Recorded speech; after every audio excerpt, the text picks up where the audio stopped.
Tennessee, the Lion Super Pole of the South. Darren Hartwell, you're going to see him tonight. Darren, you're doing all the winner's circle stuff, correct? Yes, correct. Awesome. Miles Krieger, where are you going to be tonight, buddy? Chris Gilbert Tower. Awesome. What is that like? I don't know. I'm going to find that out because I've been down here announcing for about 10 years, but I have never left right where Rojo is standing. There ought to be a little circle of lime where I've stood for the last 10 years here at this event announcing. You think you've just I've pounded it right in? there in that corner. Yeah, that's my spot. But awesome. I'm going to move up into to Chris Gilbert's space, which will be kind of a humbling deal, obviously. And I do promise I will not be singing the O'Reilly jingle. Okay, fair enough. I can promise you that. That is a certainty. But yeah, that's where I'm going. And then our cohort who is not sitting here with us just yet is Dan Mayer, and he's going to be down trackside. So the three of us are the honorees that get a chance to do this. That's an awesome thing. Phil Kelly is going to be our trackside. We're going to try something new tonight on the live stream, guys. PK is going to kind of hang out the starting line. We're really going to try to get those pullers coming up, like the next hook or something like that. We're going to get that mic right up in there and say, what are you thinking? Yeah, be able to get a chance to give the viewer at home the insight. I think we have a destination viewer in a lot of parts, and we're trying to attract a new viewer, but give them that insight of they're out of their mind back there, or they really have a plan in mind as they're going to come up onto the track. They've left the scales, they've done their warm-up, and they're literally looking at it. How are we going to time an engine, or are we still looking at changing weight and balance, or we're not seeing any difference, we're sticking with our game plan? Sure. I think we want to hear from them. Yeah, most of them have a game plan when they arrive, and they don't deviate much from that by any means at all. There may be a sudden thought process based off of watching the first few hooks go, which obviously is an advantage in many instances when you pull a little bit later. But I've been studying numbers here for the last 10 years or so, going back and looking at hook orders and hook numbers, and there's really no rhyme or reason to them. I mean, you think about last year, hook number 18 in the mini class won the division, and that was with Grayson Shelton coming out and making an awesome pass. And statistically, some of the other classes, number 7, number 9, number 3, they are the more common, more prevalent winning numbers. And so it's kind of, I'm anxious to see what the lineups tell me and also what the results tell me, because I'm kind of a numbers guy and like to crunch those sorts of things. As the stats build their own story. Absolutely, I think they do. I think there's a whole story within himself, because that's a completely computer-generated thing. It's not something that's at our hand.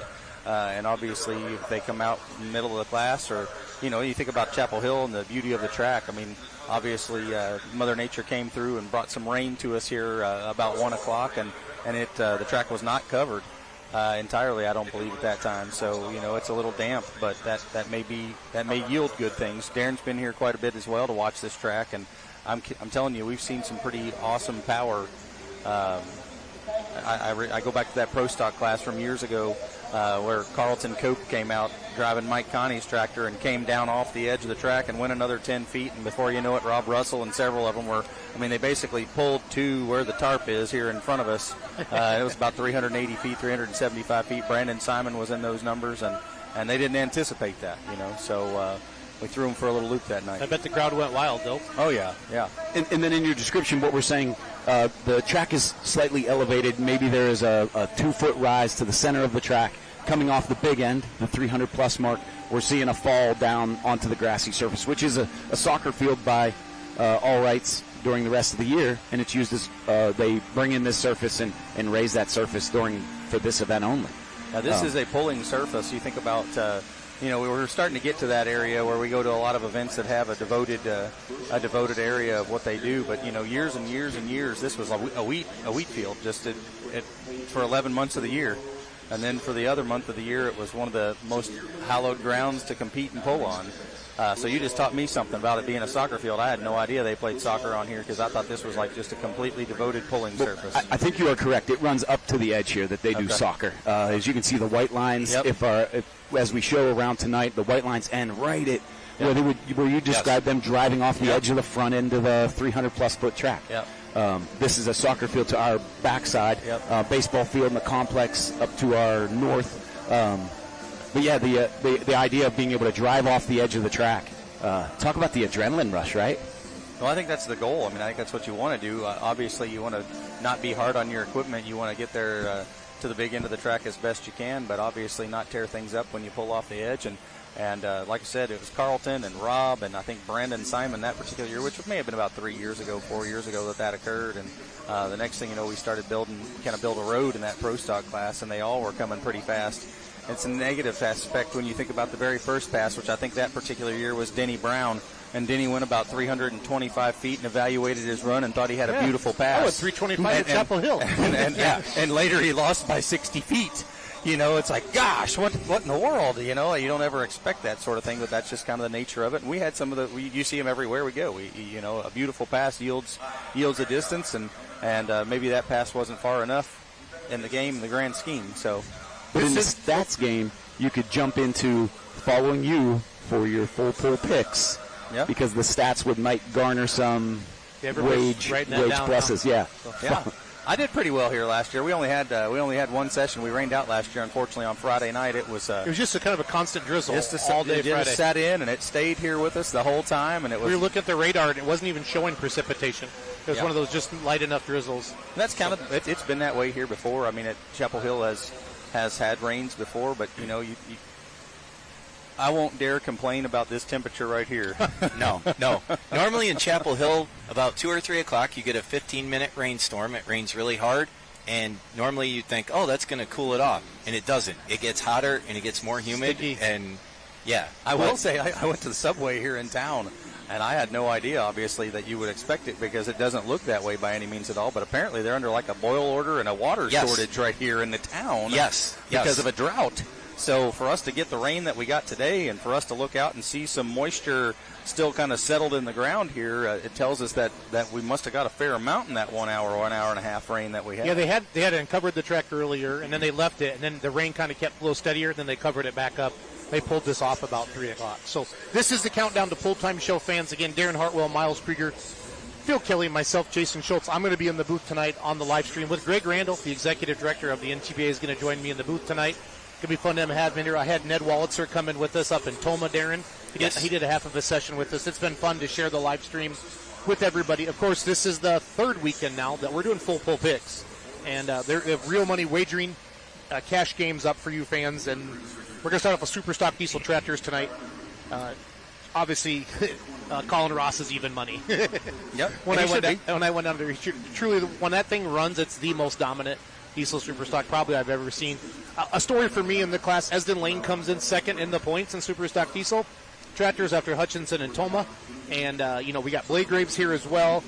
Bone Twister's been off to a little bit of a rougher start than we're used to seeing from him. But, Travis is set for Bear. I know Blade Graves saved their tractor for Chapel Hill here tonight. We had Rock Valley last weekend. Mm-hmm. Esden would normally come to Rock Valley. He saved it for Chapel Hill. Chapel Hill is a special place. This was my first time last year coming down with full pull, guys. And I saw Darren down here and saw Miles down here. I'd always heard how great it was and the hospitality. It's everything that people say. And when you look at this big, when these stands are full, and it did stink last year on Friday night. We did get rained out. But it did rain terrible, and they were cleaning up the pits. It was a wild night, but they did everything they could, and this place was just packed on Saturday. And the amount of people that kind of just stay behind us and watch, they just pull their chairs up. It's like Dallas Cowboy Stadium. They sell that. What's Jerry sell? Those outdoor seating. You can pull up and just watch the game on the big screen. That's kind of what they do here as well. Yeah, that whole soccer field that Phil talked about, that will be filled with a mass of, it's a lot of young people back there, but, it's just a mass of people. And it's a community event here in Chapel Hill, and people come out. They love it here, and they really support this event and the Chapel Hill Lions. We are we an hour from Nashville, guys? Yeah. 45 minutes to an hour, yeah. Nashville's a big city, but I think it's a little more country of a big city. And we had Tim Tips on our podcast on Monday night, and he did say they pull a lot of people out of that Nashville area, which is exciting because, Hutchinson's pretty close to Minnesota, and we fill the stands up there as well. But I don't feel like that's a city crowd. I truly feel like that's a rural crowd. So to really expose truck and tractor pulling to that city crowd, if you will, country music and what makes Nashville, it's exciting to see. And is this the farthest south we go besides Benson, guys? Or are we as far south as we get on the Grand National? For Grand National Tour. Okay. So we used to always go to Saluda. Okay. And the hottest pull of the year was always down in Saluda, but they don't make that hook anymore. And, I've been trying to come up with a number in my mind, and I don't know that exact number, but, I had to make a pretty difficult decision. Do I come to Chapel Hill, or I've been coming? I want to say every year since 1988 I've been to this event except for the COVID year in 2020. and my family, I stayed home in 2021 because of a wedding, or in 2022 because of a wedding for a family member. So I've missed twice, I believe, since 1988. But I also had been on the microphone for 20 consecutive years at Henry. That's this weekend, too. And Henry's this weekend. So there's loyalty. Your base of experience and being at Henry or choosing to come here, it's a hard choice to make. It was a very difficult choice for me to make because Henry's one of the very first polls I ever got to announce. I got to announce there in 03, and that was kind of your shot, if you will, at the big place. time. Yeah. Yep. And so for to be here, I mean, obviously I had to come down here, and I'd auditioned in 2013, and 2014 I believe was my first year on the mic down here, and really got to have an opportunity to do this, and so. It's special to me. I have memories of the Henry Horton Lodge pool, swimming with Matt and Mark Lamont, and hanging out with my buddies and spending a lot of time out there as a kiddo. And now it's I hope one day to be able to have those. Unfortunately, my family's always going to have conflict. It's the fair week for us. So tonight's the auction. My little girl's selling her sheep, and so I don't get to participate in that part of it this evening, but. Obviously, this place it's just 48, I believe, right? 48, 49, 49. Okay. It is 49. Yes. Okay. 49 years, and you think about all the events that we get to go and do. They all have a purpose. There's a reason. You guys, Rock Valley just did some amazing things last week for their community, and they've been an event that's just done awesome stuff. And this one right here, you look around and we get to see all these amazing sports facilities and the athletic weight room and gym that's down here, or the additional building up here now where the drivers' meeting is. And the Lions Club is providing a lot of that because of this event, and their other outreach that they do throughout the year. So the funds of this, my understanding, about 50% of it go to the National, and the Lions Club supports mostly vision losses and vision research and things like that. But a lot of it, the other 50% of what goes on here and the generation of revenue that they make stays within the community. Into the band boosters, as you'll see the cheerleader group selling the programs, you'll see the band boosters selling the drinks, you'll see the football club doing the trash pickup. I spoke the baseball team does the parking. Yeah. I mean, very that's community-based. Yes, and Chapel Hill is, I think, the first or second largest Lions Club in the state of Tennessee, and they put more money into the National, and they raise more money than any other club, I think, in Tennessee. You're correct. So, I double-checked the research before we came out. Yeah. And, like Miles, I'm going to piggyback on Miles. I think the first year I was here was 1987. We went to the John Deere 150th anniversary in Waterloo and then came down here, and it was the first year was a Grand National Hook. So, I mean, I grew up here, Miles will remember those little green bleachers that used to be over there. We would sit with the same people every year from here in Chapel Hill. And, through the years, we've just kept coming back. And, I mean, it's an awesome place. I mean, it's a special place. I get goosebumps talking about it. Yep. If you get the chance to come here in person, this is a bucket. We've been talking all season long about bucket list polls. This is one. The Super Bowl of the South, it is the people, the atmosphere is just it's just an amazing place, and I appreciate the opportunity to be here. Loyal fan following, and that's one of those things you think about. You start getting into the roots of the pullers, and there are very few. I actually got a text message. I have no problem saying that. I got a text message from a diehard pulling fan that's always on social media, always sending messages to me and always asking questions, and I love him. But his message was a championship ring from Bowling Green, National Farm Machinery Show coveted trophy. Come down here to Chapel Hill and get the chair. Belt buckle from Hillsboro. What do you pick? And I told him, I ranked them, and I said if I were going to rank them, I would rank championship ring at Bowling Green, National Farm Machinery Show, chair, belt buckle. Yep. Now, I'm not taking anything away from Hillsboro. Hillsboro's still pretty new. We're talking about them being around for 10 to 12 years. We're talking about 50 almost here. The other two have already celebrated 50. Yep. You think about a championship ring and the way you win that ring. Not to say that winning a chair here and winning one session doesn't do something, but to win the championship ring, you got to win twice or be really, really low in the number, and maybe that's why you'd move the belt buckle up. To win the belt buckle at Hillsboro, you got to do that twice. But needless to say, there are others you could throw into that pile, obviously being the low weekend at Toma, those sorts of things. But this place is it's a destination event for pullers that want to win, and they want to take the chair home. And even cooler, on Saturday night, they know when they win on Saturday night, they're on the T-shirt for the next year. So they want to be on the featured T-shirt for next year. If you're your class winner here on Saturday night, you make it to the T-shirt. If you're just joining us live on YouTube and Facebook, we are doing our countdown to pull time. We do this 2 hours before every event that Full Pull Live has a live stream at, and also head over to fullpullpicks.com. All the games are up on all the classes right now. $5 minimum wager up to $1,500. You pick 2 competitors that you're going to finish in the top 3. If you haven't done it yet, when you create a new account, we're automatically going to put $20 into your account. So you can make some $5 wagers and have a little bit of fun. Now, there's a second promo, though, isn't there? Isn't there a Beer Mo promo? Oh, yeah, I'm not supposed to talk about that on Full Pull. Oh, okay. That's on my Just social checking. media. PK's trying to get me in trouble. Stepped over the line. I knew there was some promos. There's my Full Pull job, and then there's my influencing you job. just got to search some social media if you're into truck and tractor pulling. You might find something else and out you there. find some advantages anywhere You around might there. get an extra $5 if you use a certain coupon code. So look on the social media. So, guys, we're going to go super stock diesel tractors tonight. We're going to go mini, then we're going to go mini rods, then we're going pro stock tractors, then we're going 4-wheel drives, and then unlimited. 71 total hooks tonight, guys. I think the biggest class is pro stocks. Don't think that's going to hurt anybody's feelings. I think there's 19 of them. That's the same as the minis. So okay, so 19 minis we as originally well. had 20 on paper for the minis, and I think Camille's tractor's not quite ready to come and run with us yet. Well, there's so. supposed to be another super stock diesel here, but it got a little warm in Rock Valley when the water injection line blew off. 2,200 degrees on my tractor Friday night in Rock Valley, so that.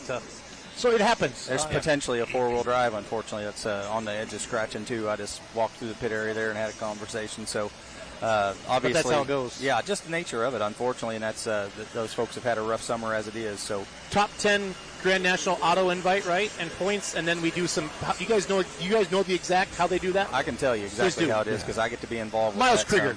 Yep, I get Please to be tell involved us with that. exactly. So this year on the pro stock side, the mini side, and the 4-wheel drive side, there were actually 15 or more vehicles that have collected points and wanted to come.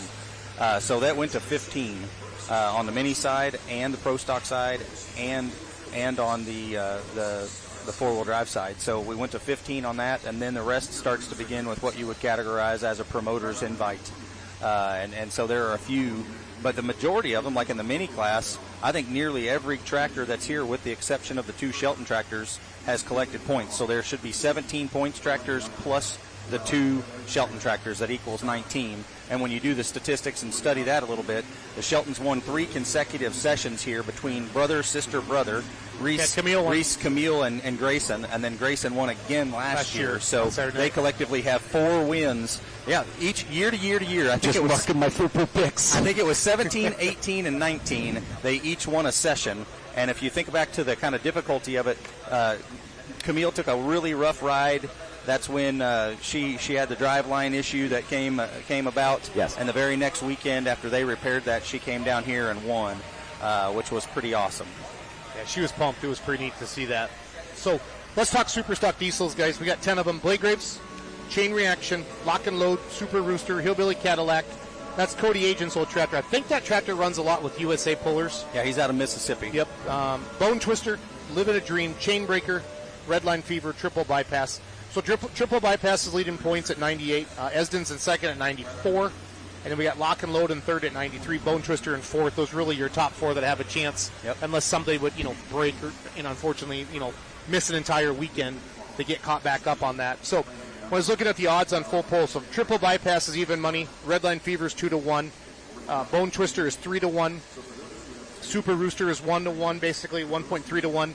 Lock and Load is 8-1. Chain Reaction 8-1. Blade Graves, Red Horse 2-1, and then Hillbilly Cadillac was 10-1.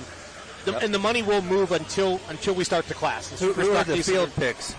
There's no field picks on the super stock diesel. I want the field then. You just give me the field, and I'll pick the field there in that deal. There's super stock diesels on the rest of them. Or the rest of them have field picks. Pretty awesome group. They're just pretty much bombs with ignitions anyway. They're awesome, though. That's, you think about, that's not a very big number. We'd like to have 15 of them. Right. But that's 10 pretty darn good running tractors. We did until about 10 days ago. We had 15 of them. So 8. Is that we have 8 or 9? We have 10. 10 total. That's pretty good. So Darren, give me two super stock diesels that are going to finish in the top 3 tonight. Kent Payne, defending Grand National Champion, like the that. Super Rooster. He got top 3 down here last year, right? Yes. Do you have any last year stuff on there, Darren? Just the winners from last year. Okay. What do you got for winners for last year? Colin Ross. We only ran one. Yep, That's right. Yep, we only ran once. So now, do you bring the top 3 up to the winner's circle? Yes. That's what I thought. Okay. Yes. That's what I thought. That's pretty neat. I love their little in the chair. So, but the winner gets the chair, right? That's right. Yes. And it's an Orange Lions Club chair. It's sometimes orange, sometimes it's blue. It's varied in color. Okay. Yes, So it changes has. every year. So It doesn't gravitate much out of blue or orange. Yeah. Okay. But Yeah. that's been what it's been. No, but it's neat when, like, if you were starting a brand new pole and you wanted to copy somebody, you know, the way we talked about all the different clubs, because the volunteers is the hardest part of putting on a pole anymore. Sure. You can go out and you can beat the streets down. It's not easy to get sponsorship, but you can beat the streets and get sponsorship. But then actually having 300, 400, 500 people to put something on like this for a weekend, it takes a whole army. Yeah, you guys touched on that. And that's where each of these booster clubs are invested. Yeah. They'll these benefit by their investments. Beautiful fields they have Yes. are from the Yes. Lions Club. So, Yes. So you have, who did you grab again? Kent Payne? I said Kent Payne, and I don't want to pick any favorites or make my biased opinion, but Blake Graves have had so much success here through the years. Okay. I mean, the Blake Graves just have to, they have to rise to the cream of the crop. I mean, they tested. You were out there in Texas, yes, where they made some test passes, and I think they were in Hutch too. Yeah, they got a second up in Hutch as well. Yeah. So Blake Graves, just the amount of success they've had here in Chapel Hill in the past. Well, we know, and there's certain vehicles that like certain tracks better than others, so it's all good.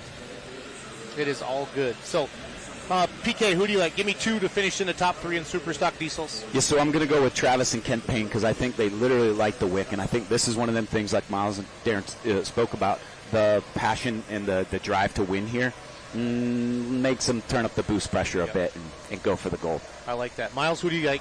I'm going to tell you, after seeing John Bell fans run down in Benson. Yep. And it's unfortunate because he hurt the tractor, and he had to have a whole bunch of work done on it. I'm sure. I think he may have scattered it, but I'm not going to stray too far from Colin. I'll be honest with you. I mean, I'm not going to be an even money better by any means at all. But until he proves something different to me, I'm going to be pretty confident in what he's doing.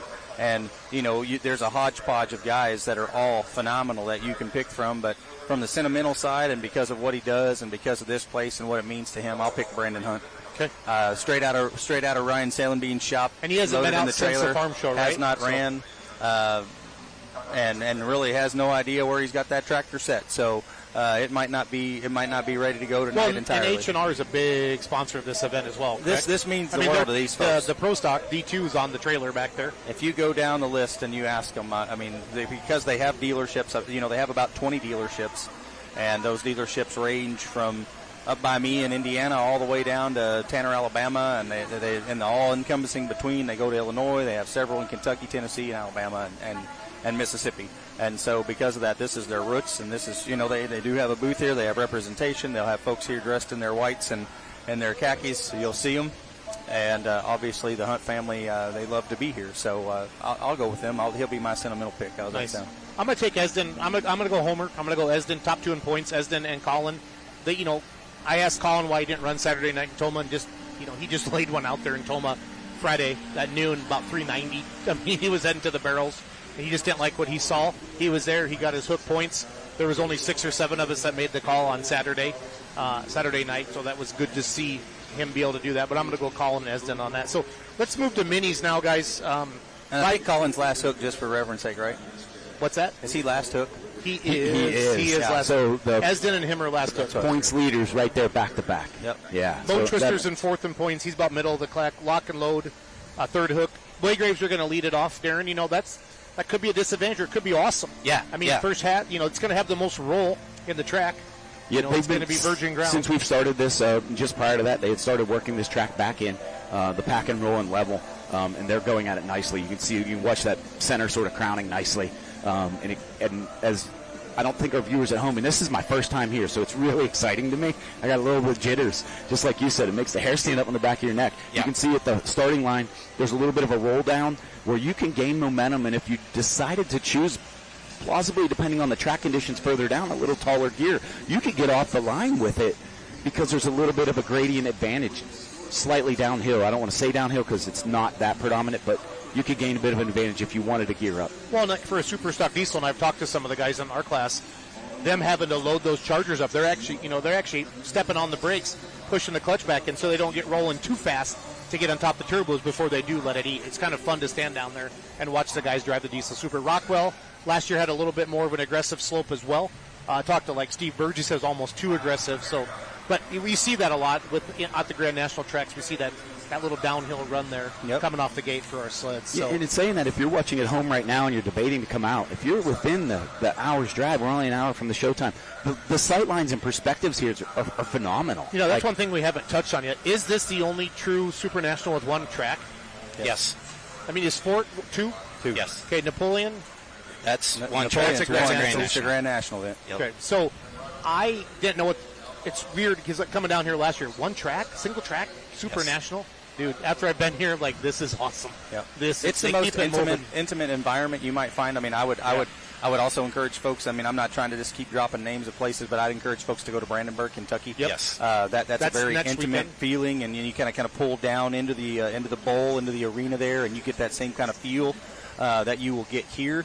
I think from the capacity aspect and the beauty of this town versus the same thing in Brandenburg. I mean, they're just outside of the Louisville metro area, so you pull up a lot of folks, and you get the Phillips family and their crew and all the folks that in there do a phenomenal job. So if you're looking for a destination next weekend, we're going to Fort Recovery, we're going to Brandenburg, and then from there it's game on through the month of August. Holy moly. It's like every day. It's Rockwell, Napoleon, Bowling Green. Let's go. Yeah. Wellington, no messing around. Canton.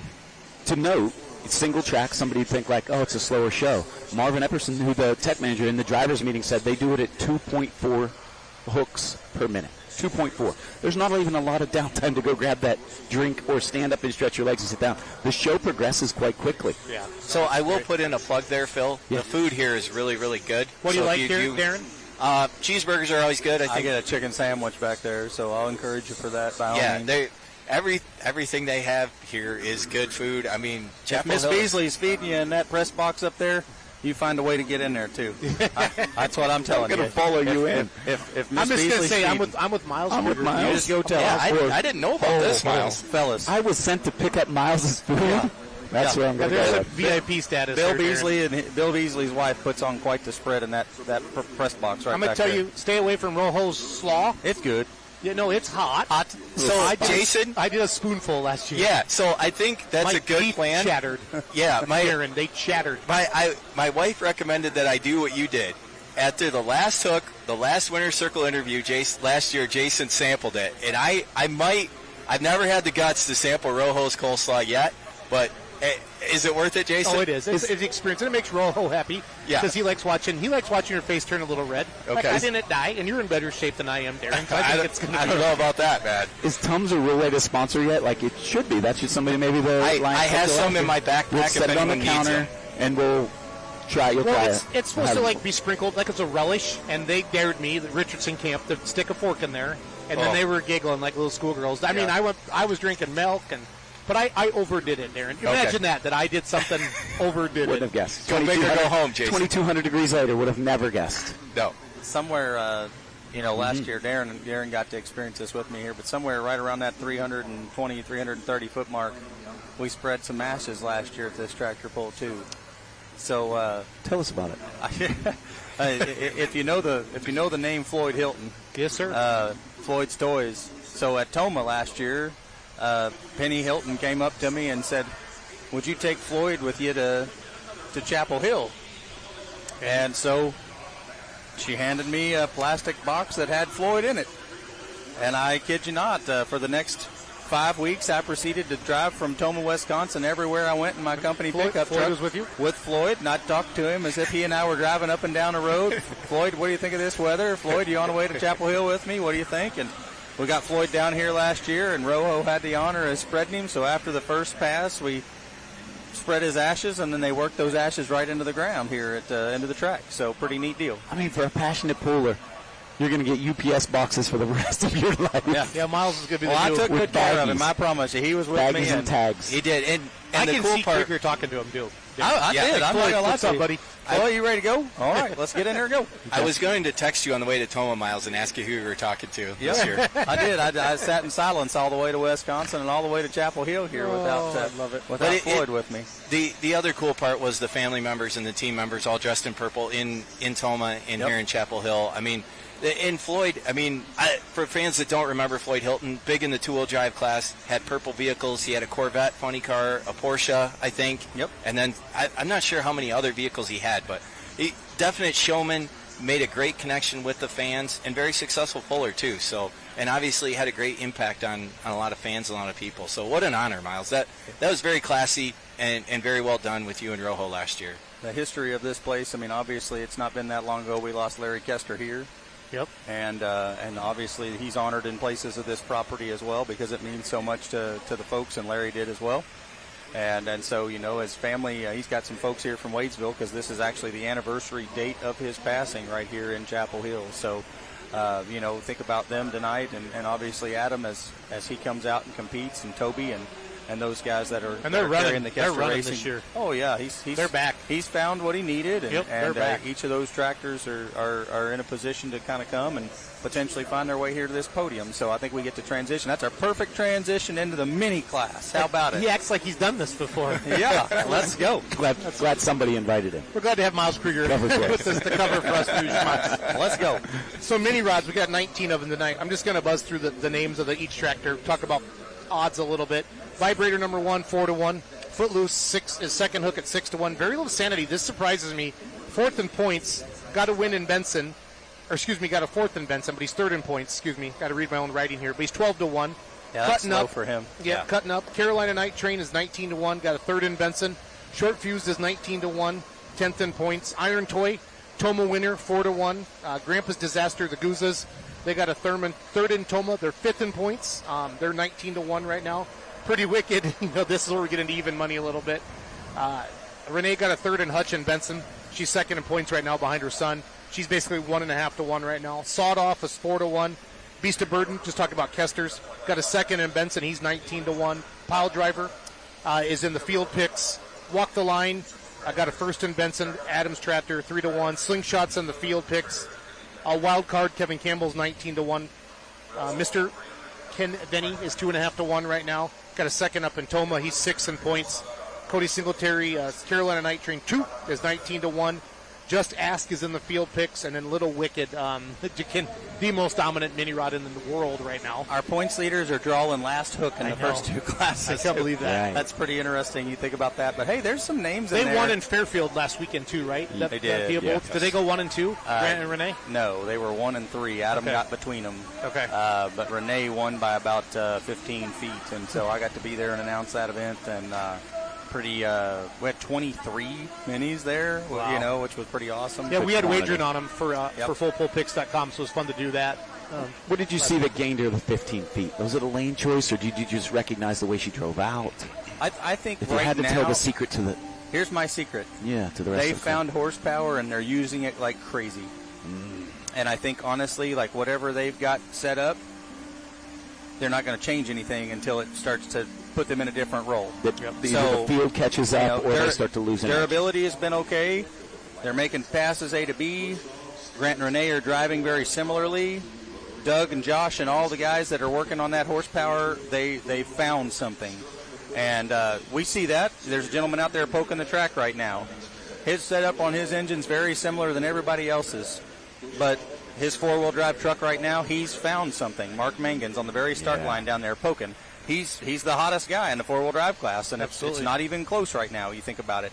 And you see what he's doing with Anna's truck, starting to climb up there. I think she's in third in the points with him driving and her driving combined. He's got a 10-point lead. Yeah. So does Grant Theobald as well in mini rods, but 10 points is a lot. It is a lot when you only gain one at a time. Yeah, because at 30, 29, 28. Yes. That's 1 point at a time, whereas, PPL side, a lot of times we'll talk about it being a little different. But here it's 1 point at a time, and that's pretty hard to gain them back. He's got wins in Benson and Farley and basically top threes in Toma. So, but that's the thing though, a big class of 19 minis or can shake it up. Yeah, it can really shake it up. If you have an issue, you stub your toe a little bit and somebody else wins, and or a road gets built or the track goes away, and people start to stack up in the middle, there goes your points lead. Yeah, you can. We've done that.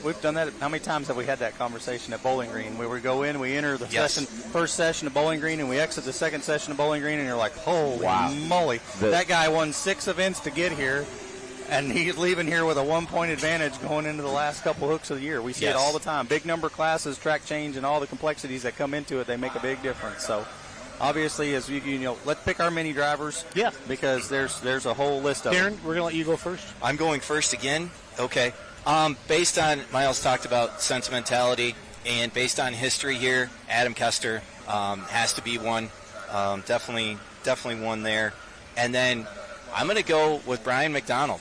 I mean, the very little sanity. That tractor is top of the game. They come in third place. Brian's a very capable driver, has great equipment and a great crew, and I'm going to go with those two. And Brian is driving, right? Yes. Chase and he have kind of shared the duties some. When Brian's here, he drives. He's only because he was back home harvesting wheat in Toma, so he wanted to keep the tractors. That's why Chase drove them. So okay, yeah, and Brian is here. I had lunch with him today. He's in Maryland. What'd you guys have for lunch? He's in Maryland. Yeah, we had fried chicken. There was a meal here. Yeah, at the school. Okay. Yeah, at 11 a.m. They have an amazing feed, just so you know. Yes. We rolled in at 4 a.m. this morning, and I slept for a little bit. Good for you. We drove all night. So. Yeah, the polar meals and the support meals here are amazing. Yeah, I know we keep talking about food, but Chapel Hill it's a great place. A cornbread salad. A cornbread salad. I'd never had it in my life. It was really, really good. Yes. Reach out to the Chapel Hill Lions Club and find out what that recipe was. It was really good. Up there with the Leslie Tower or whatever. Yeah. We'll take you. We'll get it done. Okay, so you got your 2. Who do you got for mini rods? I was going to go Reece Shelton, and I'm basing it off of Miles' stats. And I really wanted Miles to go second because I wanted to hear his stats because I really want to get in my football picks. Miles has earned the chance to go last. That's how it works. And then I'm going to go back down to the Campbells. I think the Campbells have power, and I don't think they're getting it to the ground to bring down here. So I'm going with Kevin. I like it. For my second choice. Going with your local driver there, Phil? I am. I keep hanging on. That's I'm right. like a whatever that is, a hangnail. Yeah, I want trackers him. from Western PA have had a lot of success here. I mean, the Honkin' Donkey team. Honkin' is one of the winningest drivers right That's here. happened. Right. That was. Who's and one of those tractors today? One of those donkeys chassis. is here. So, so you think? Well, actually, let me think about that. I lied. I'm gonna have to track the roots with where the other one went and find where the black one is. But the gray one that Austin had is Jeff Hurt's. It became Donkey Gray, became Austin's tractor, and Austin sold that tractor to Hurt, and it became Lil Bear. Okay. So that's the first one. The other chassis that they have that Kevin has now, that was from Austin's, was the green tractor, and that was a brand new build in the shop in Washington. So it had not been out before Boyd's ran it. So awesome. But the history of it, it's out there. It's crazy. There's a lot. Well, I'll figure out where the donkeys are. I think Jim Shaindorf had one of them. And I don't know where Jim's went after that, but there's a whole plethora of them. Jason was building new ones. Where did the donkeys go? Yeah. Miles is going to find out where the donkeys have gone. I'll get my history. I'll get my history lesson before we go to work tonight. I'll get my history lesson. I'm going Iron Toy, and I'm going Little Wicket. Okay. So Adam won in Toma. I think he's getting it dialed in. Toma was a really good track this year. Really good track this year. Best I've seen in a while, I feel. And we're going to just go from there. So, Mr. Krieger. Yeah. So we're going to rub the Schwami. You know what's crazy is we left the contenders on the table. That's fine. You took one of them I was going to pick for sure, and that was going to be Adam. But because you took Adam, I'll go ahead with who I think will be there as well. I'm going to take Ken Vini. And give me the funny little farm all, and we'll just play that game for sure. And I won't stray too far from what Renee's doing right now either. I think Renee's got a really tough ride.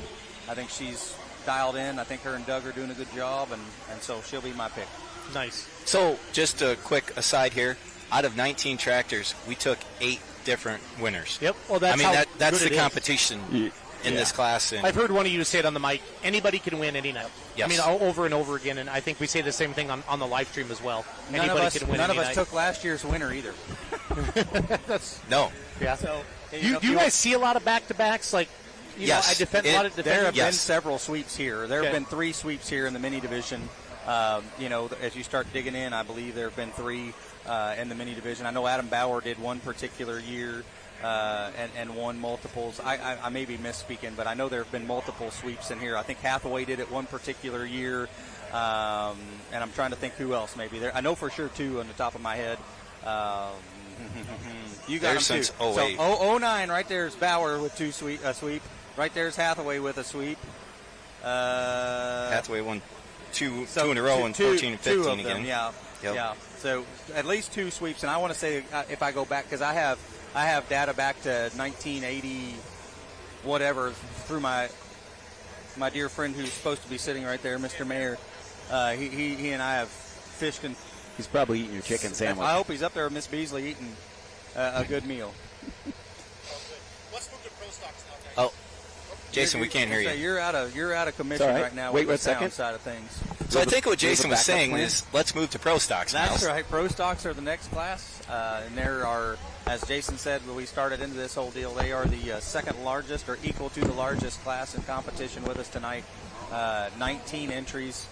We did pick up a few tractors who are not running for points. Correct. I think those tractors that are not running for points right off the bat are the 2 Schmucker entries. Yes, sir. We pick up the yellow Mini Mo of Mr. Yoder, who Yes, had not sir. been out yet. We picked up Brett The Parrish. class sponsor. Yes, Yoder So, Power. and let's do that. Let's go back and do that as well. Superstock Diesel also has a class sponsor in Newfields Ag. We thank them for their support and coming on board as the presenting sponsor of the Superstock Diesel tractor class. Got to talk with them a little bit at Toma, and having some presence from these sponsors is a really neat deal. So thank you, and thank you to Russ. I know Russ is going to throw some popcorn bags out into the crowd tonight. He is actively going to be involved and activate on that sponsorship. And for folks that don't already eat the Yoder popcorn, we hope they do. And we're going to speak to them soon. They're going to come on board here around 6 p.m. We got about 20 minutes left of our pre-show here, our countdown to pull time. We're going to talk with some.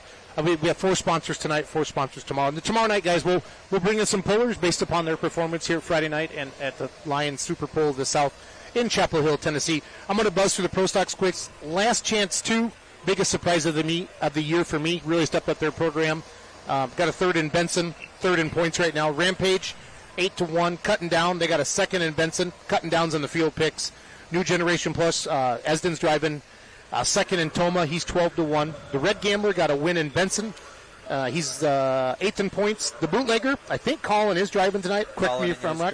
Okay, that's a good thing. Nothing wrong with Savanovic, but man, when Colin sits on something, he cracks the throttle. Loud and Heavy X, currently 7th in points, got a third in Hutch. He's 3-1. El Nino's 3-1. Youngblood matches the colors here. Down here, I like saying that because he was up here on the winner stage last year. He got a win in Toma. Yeah, got a Toma win. He's 2-1. Cutting Edge Pros 10-1. Robbie Russell 10th in points. Workhorse is 13-1. Mac Daddy got a Farley win. Got a second in Hutch. He's 2-1. Second in the points. Money on Black is 14-1. Billet Binder is 9-1. 9th in points. Gitter Dundeer is in the field picks. Mac Nasty 5th in points. Got a third in Benson, basically 1.5-1. Injected Funds, your defending champion, is in the lead right now at 183 points. Got a win in Benson, a second in Farley, and a third in Toma. And then Extra Butters 13-1. Injected Funds is 2-1, and then Loud and Heavy is 3-1 with a second in a Benson and a first in Hutch when he went 413 feet. Last year's winner is not here. They'll be at Henry tomorrow. Yes. And of course, the Masters. I saw a lot of social media posts. And missing Daryl and Kevin being here with us. But a few interesting things that kind of jump out to me. They stick in my mind. You think about the parity of the class and what's going on. You mentioned Last Chance. That's a brand new engine combination straight from Colin. And the guys at Chaos, they've been working very, very hard to dial that in. You think about what Chaos will have in this class. They're going to have 2 Shelton tractors, Last Chance, Svanovec, and El Nino. So 5 of the 19 are all going to be running a complete full combo from Chaos when they bring those out. And I think just historically, there's been some really, really, really tough running here from the folks from Beloit, Ohio, Alliance, Ohio area with the Max stable. They're ones that stick out to me for sure. Brent Meyer is your current points leader. He was your Grand National champion last year. Now, I think he missed his flight because of the Microsoft thing to say. And I think RJ's driving it tonight. I don't know. That was just kind of the rumbling I heard this afternoon. But if you woke up this morning, I slept until 10-ish because we got in at 4. But I guess Microsoft had some outages this morning, and a bunch of flights got messed with. PK's, it affected his flight as well. Yeah, I Cinderellaed in this morning. I apologize to you if we're all put in the work. I didn't. There was a Microsoft outage with crowdsourcing software systems that weren't compatible when they did the update at midnight, and it actually halted a lot of banking and electronics and airline flights and a lot of things that people do for sourcing over a multi-stream product. It took almost till 7 a.m. East Coast time that literally, as I got to the airport at 4 a.m., there was one plane in the air over top of the whole country. Only one that took off before midnight, before the shutdown, until almost 6 a.m. in the morning. Wow. And they reset it at 7 a.m. So you guys don't mind, let's get flight, the picks, because I want to be done here about 6. I got for my sponsor interviews. Give me your top 2 in the Pro Stock class, Mr. Hartwell. All right, I'm going to go with the man who swept it all in 2017. He's in the field picks, Kevin Schmucker, the Get Her Done Deer. Have they been out much this year? No. Okay. No. I know they had a late spring. Yes, doing and they field pulled work. some local stuff. Okay. And Kevin's done They're running? very well. First Grand National hook of the season for him. Ooh. Yes. So I will go, and might as well go with the class sponsor. Let's go with the Yoder Popcorn Minneapolis Moat. Sorry, Phil, if I took your pick there, buddy. Scratching mine back out. We don't care about his feelings. He's very late last year. Like you start looking at some of the history, and later number in the Pro Stock class has been good, but we have also switched. This last year and this year, we are putting Pro Stocks third. If you come back to where we really started, when the Pro Stocks were introduced down here, they were the first class every year. Yes. And the sun was still up, and the track really, the moisture came up late. Evolved. So you kind of wanted to be late. But now with Super Diesels going first, that'll change things just a little bit. Yeah, there's only 10 of them, and they'll buzz through before the sun goes down. So I'm going to go with the Mack trailer sponsorship. I'm going to stick with the team. I'm going to go with Joey Ray, who hadn't been on her tractor this year. Jim had been driving it, and I'm going to go with the Mac Daddy team. I like both it. of them. I'm going injected funds, and I'm going last chance 2. I'm going to get a chance with that first hook out of the gate, and then injected funds later. And that tractor's been on rails this year. And again, I don't know. I mean, Brent's driven it pretty much majority of the season, but we'll see if I know RJ and Brandon. I'm not sure who's here. So I don't they have some conflicts? They were trying to run points in both associations, and Brandon's taking the mod somewhere. Mod's going to Henry. The mod's going to Henry, so I'm assuming that's Brandon's taking that, and RJ's here with the team. We'll figure that out there. Mr. Krieger, give me 2 to finish in the top 3 in the Pro Stock division. I'm going to go out on a couple of limbs here. I love it. I think one of the very best Pro Stock pullers of the last decade, maybe the last 15 years, is Brad Moss. He's driving Peter Norton's tractor. Money on black. Give me money on black. And then I'm also going to go with Grayson. I'll take Grayson Shelton. Now, fans, if you're watching at home and you haven't placed your pick yet at fullpullpicks.com, I wouldn't be afraid to throw $5 on what Krieger just said. I agree, because it'll make you some money. Because this guy, he's got a little Rain Man going on. He studies it and knows what's going on. If the tractor runs right, yeah. Brad Moss is I an think advantage. Moss. Oh, yes. I'm sorry. He's an advantage. If you put all of them together, there's 18 of them in a row, and you let me pick them. And I realize he hasn't been driving much, but that guy can read a track, and he can drive a Pro Stock tractor better than darn near anybody. I pick him every time. When I just started, he was one of the guys I followed. Like, just watched what he did, emulated what he did, talked to him a lot, and gave me a wealth of knowledge a little bit. He's really one of those first guys that kind of just started to really, really, really drive a Pro Stock tractor. And so I'll pick him. I usually will. I love it.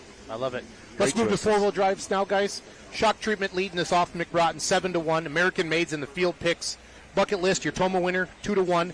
Foster Child, another Toma winner. I just saw Rob out here a little bit ago. Benjamin's 14-1. The Contenders 14-1, 7th in points. Simon Says picked up a win in Benson. RJ's 3-1, 6th in points. The Outlaw, even money. We know that. Benson, Farley wins. A lot of top threes. First in points. Taylor Made 36-1. Desperado 36-1. The Supernatural 10th in points, 14-1. 4-play Jim Holman picked up a win in Rock Valley, Iowa last Saturday night. He's 2-1, 9th in points. Rule 19 got a second in Benson. He's 2-1. The Bounty Hunter is 7-1 with a second in Farley and Toma.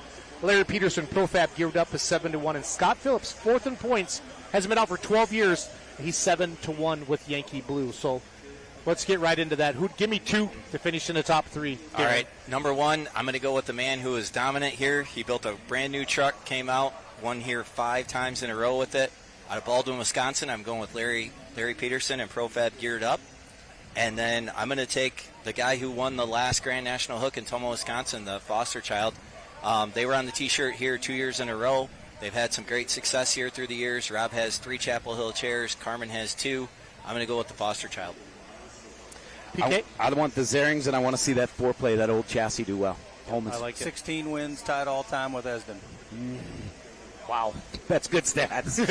You reinforce the fact that I chose him because I chose him out of the heart, not because I knew what you knew. 16 all-time wins here, tied for all-time with Esden. I'm grabbing first hook, shock treatment, Mick Broughton. I think he was in the top 5 here last year. I know he had a really good hook. I'm going to go Yankee Blue as we see Esden Lane cruising down. That doesn't give you goosebumps, guys. I don't know when the last time I asked Dan on our weigh-in Wednesday show, and last time Esden was here, he told me, but I forgot. But it's neat to see Esden back out. And we are getting close because the lock and load is on the scale right now. They're on the scale right now. So as you're describing it, the track is centered approximately, if we just take that as our center point of a clock, and the pit area is to our north, or actually to our west, or east. Wow, how did I just mess that up? And the guys come around, circle around the vendor area, which is behind us, the group, and they have Jumbotron facing the track and facing the area.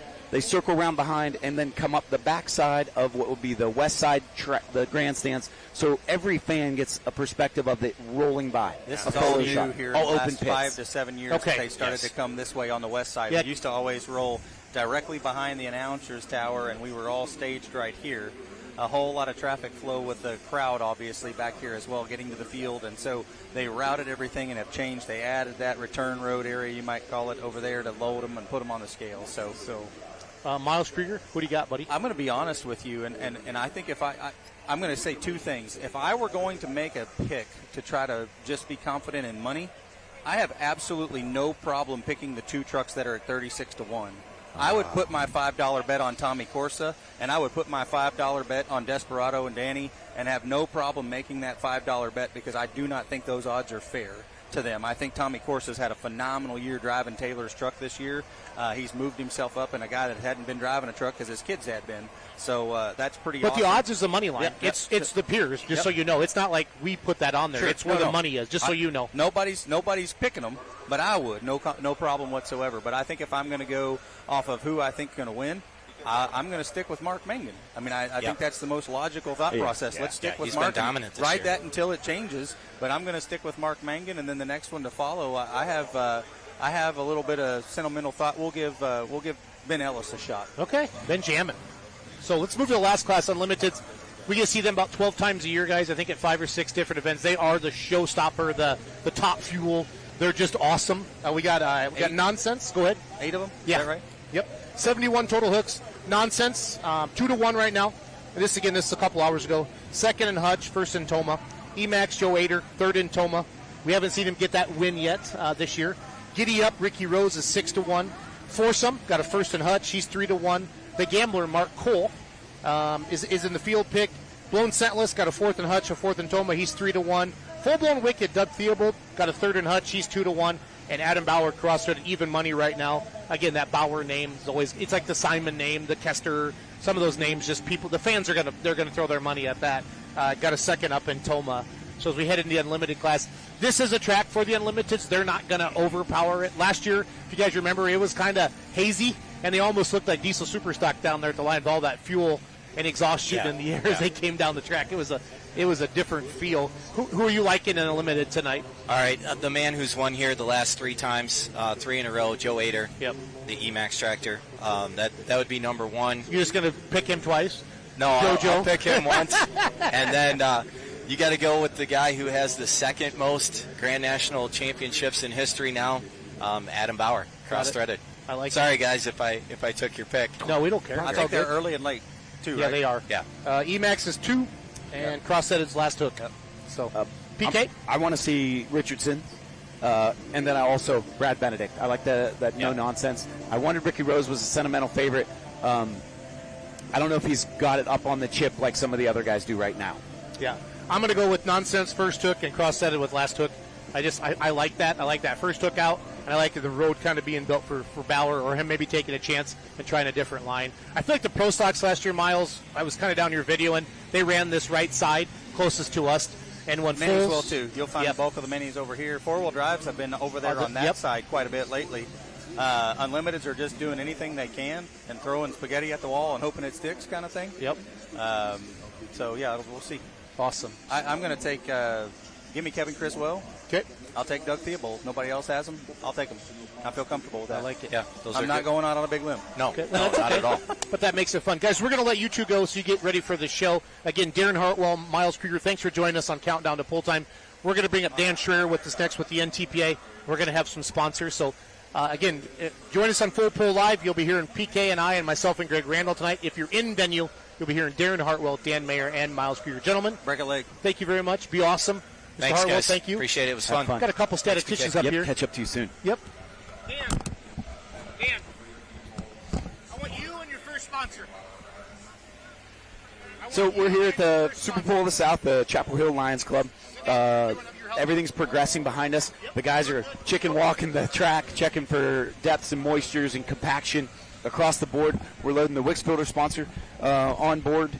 This will be Wix Filter's first year joining us with the NTPA. We're going to introduce Justin Lee with Wix Filters. Justin, what made you decide to join into the NTPA 4A when we're live producing and deciding to market your product to this demographic? Right up here, Justin, if you mind. Sure, it's kind of a win-win situation for everybody. Wix Filters has been around for 85 years. NTPA has been around forever. It's just a great organization to partner with, and we've had nothing but good luck out of it, and it's great. So when you look at your product activation or on-site presence, how do you reach your customer base here at one of these events from NTPA? What's your strategy? Actually, the customers are coming up to me in the driver's meeting, walking around, talking, thanking us for helping them, putting out a good product, things of that nature. Your left side earlobe. Mind if I just rotate it? Yeah, go right ahead. Yep. Hey, that'll feel a little better, Justin. Oh, yeah, feels great. Come from filter, Yeah, right? there you Filter go. has to fit. Can I jump in here for a minute? Absolutely. Dan, you're not allowed to talk. Oh, I appreciate that. Now, Put his mic up. back behind us, and obviously the viewers can't see what's behind us, but there is an amazing, amazing place where so many vendors are here. Your booth is so unique. Tell the listeners here and the viewers what you've got. So if you guys are here, you can come check out our booth. We're actually having a Plinko board. You can scan a QR code. I love Plinko, Justin. It's That's great. fun. It is several prizes you can win. We also have a QR code you can scan. And we also have our Wix King chair over there where you can get your picture taken in it. It's a really cool chair. So you got photo opportunities, interactive also demonstration where they can see, touch your product, as well as win prizes as well in an activation area where your on-site presence reaches out to every one of these fans, each one of these viewers, and I don't remember what the volume of ticket sales here, but you'll get a high-touch situation with every one of them, let alone these viewers at home. We're currently airing prior to the show, and tonight it'll be on Full Pull Live, and you'll get all of that viewership also in those numbers. How does your company see success in your sponsorship? How are you going to judge your success in sponsorship with NTPA in the future? We see our success by the fans, of course, by all the stickers, people coming up to you, buying our product, running our product out here. I've had several racers, drivers come up to me and say, "Hey, I really appreciate what you're doing. Look, right here, I got the Wix Racing filter on my truck. I appreciate everything you're doing. Just keep on making a good product." Where can people find your products at, Justin? They can find it at any major retailers, O'Reilly's, several different I've places. heard the O'Reilly jingle once tonight, so Yeah. behind me on the big screen. And, So. and they can also order direct, too. They can reach out online through direct distributors in their regions They can, as well. yes. That's how I use your product as well. There you So go. thank you for coming on board with NTPA. Yeah. It gives me an extra reason to make sure that my order might be an extra case or so. Thank you. Well, and we're honored that you're here. And later tonight, for the fans, they've actually got bandanas that we're going to be throwing in the crowd. We'll probably be doing it during the second class tonight. All right. Thanks for here. Justin, stuff one in your pocket. I want one. All right, Hey, you got it. Justin, I want to know, are you a truck and, have you been to a lot of truck and tractor pulls? This is my Is first something time new at to you? Chapel Hill. Okay. I went to some local ones, but it's nothing like this. This is great. We're glad you could join us. Where are you from? Crossville, Tennessee. Okay, cool. How far is that from here? About 2.5 hours. 2.5 hours. Nice. What's down the pipeline for Wix filters? What's on your horizon? We've actually re-engineered our Wix XP line, so that's what we're working on, and you're starting to see those out right now. Okay. I love it. So We'll look newer, forward to newer it. media, longer lasting filter. Okay. Copy right. that. So your extended mileage filters, things Correct. like that. Yes, sir. Terrific. Nice to meet you, Justin. All right. I look forward to seeing you many more. All right. Thanks, guys. Awesome. Thank you, Thanks Justin. for being Appreciate you. Up here with Dan with the Thank you, NTPA. Justin. Dan's in charge of all the sponsorship. Dan, what's your official title, my man? Wow, the official title is sponsorship/marketing, but I'm so blessed to be able to work with HR, be able to work with our new renovation of our new building, working with the announcers, It's been a real joy to be with this group. Awesome. And, our last sponsor talked about partnering with O'Reilly. And look who just walked up here. Absolutely, right? How we doing? Glad you're here. Put that right in your face, bud. All right. Yeah. There you go. There we Sounds go. good. Well, thanks for joining us. I think in years past, you have an O'Reilly's franchise just down the road here. Yes, sir. They taped stuff and did the jingle and all that. Chris Gilbert would sing it, right? Yes, No, sir. that's what they said. we talked about it on our pre-show. So, But Jared Allen, where are you from? We're actually originally from here, right around Chapel Hill. Really? That's exciting. So you've been to this pool in the past. You Oh, yeah. understand its history, its presence in the sport. Yes, sir. And that how your brand attaches to it also gives it that presence in the sport as well. I definitely feel like it helps out a lot, and we're very proud to be a part of the 81 events going on throughout the country, and it's really great to be a part of it. It really is. So. And O'Reilly's does have that local presence here. And you yourself have been to this event so many times. Tell the viewers what makes Chapel Hill so incredible, not only for the fans, but O'Reilly's. Well, the part of what makes it special, at least to me, is, there's all kinds of stuff that you see pull here. It's not just tractors. You can see trucks, tractors, semis. Well, it doesn't matter. You can see all kinds of crazy stuff here. And it's just really exciting to be able to see something like that in such a small hometown area. And we really thrive in these small hometown areas, and to be able to be a part of a pull here makes it even better. And I was at your booth just a little while ago, and you've got this wheel. Tell the viewers what's happening there. Oh yeah, we got a spinning wheel for all the viewers and anyone who wants to come over and play. We got all kinds of games and prizes for you to win. It's just something to make sure everybody's having a great time while they're waiting on the pulling action to get started. I think I'm not going to announce tonight. I'm just going to play Plinko, and I'm going to spin the wheel. I go to the wheel, you go to Plinko. They do our I'm jobs. going to go Randall in the trailer. I'm just going to go play games They'll all take night. the first 30 minutes. We'll go play the Well, Plinko. and don't forget, you can eat candy, too. We'll meet them tomorrow night. Okay, Oh, you cowtails, yeah. That's So right. in your vendor activations area, what are you seeing That's a with big the word for you, fan activation. group, That the was big. That's a big word for the Phil. interaction you're seeing from the fan base coming to your booth? We get all kinds of people over to booth, whether it's people that have been shopping with us for a long time that really want to tell us how good we're doing for them, or whether it's people that have just started shopping with us and they just want to let us know how great we're taking care of them in the area. It's really great to see all these people coming to the booth, and it's a really good time.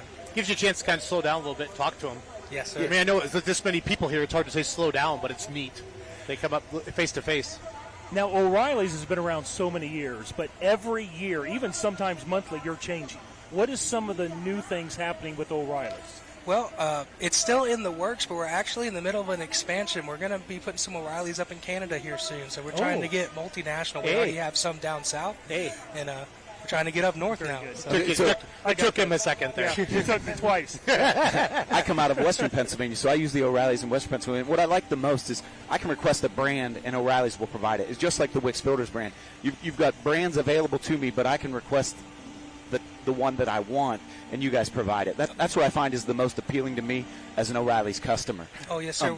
We'll take the time to find you anything you'd like. It doesn't matter if we actually solely provide that brand or not. We'll get it for you if you need it. Right. I think that's important for the customer because when you start looking at where you're shopping, you're thinking, do they carry it? And when we talk about that, O'Reilly's will just get it for us, even if it may not be on the store, on the shelf, or in your warehouse. Well, you'll just get a hold of it. Not only that, what I appreciate, I just was at the O'Reilly's in Germantown, Ohio. Needed wiper blades. Your rep told us about the 4 different wiper blades and why the cheapest one was bad and why we didn't need the most expensive. Awesome. And then they put it on for us. Just one of our many services, you know. Wait. Jared's thinking, man, I wish you would have bought the fancy one. You got to travel to all these races. Yeah, he really should have good wipers. He did the markup on all those. Like, I got to talk to that German guy. I got to reach out to those guys. Turn into the Chris Farley episode here. O'Reilly's has been a sponsor with NTPA hand in hand for a lot of years. What makes you continue? What do you see in the value of the exposure you're getting here with this series? Well, with anything we like to sponsor, we try to make sure it's more of our customer base. And the people doing these tractor pulls and the people coming to see these tractor pulls, those are our customers. Those are the people coming in to buy stuff from us. Those are the people that need our help, and we're happy to help them.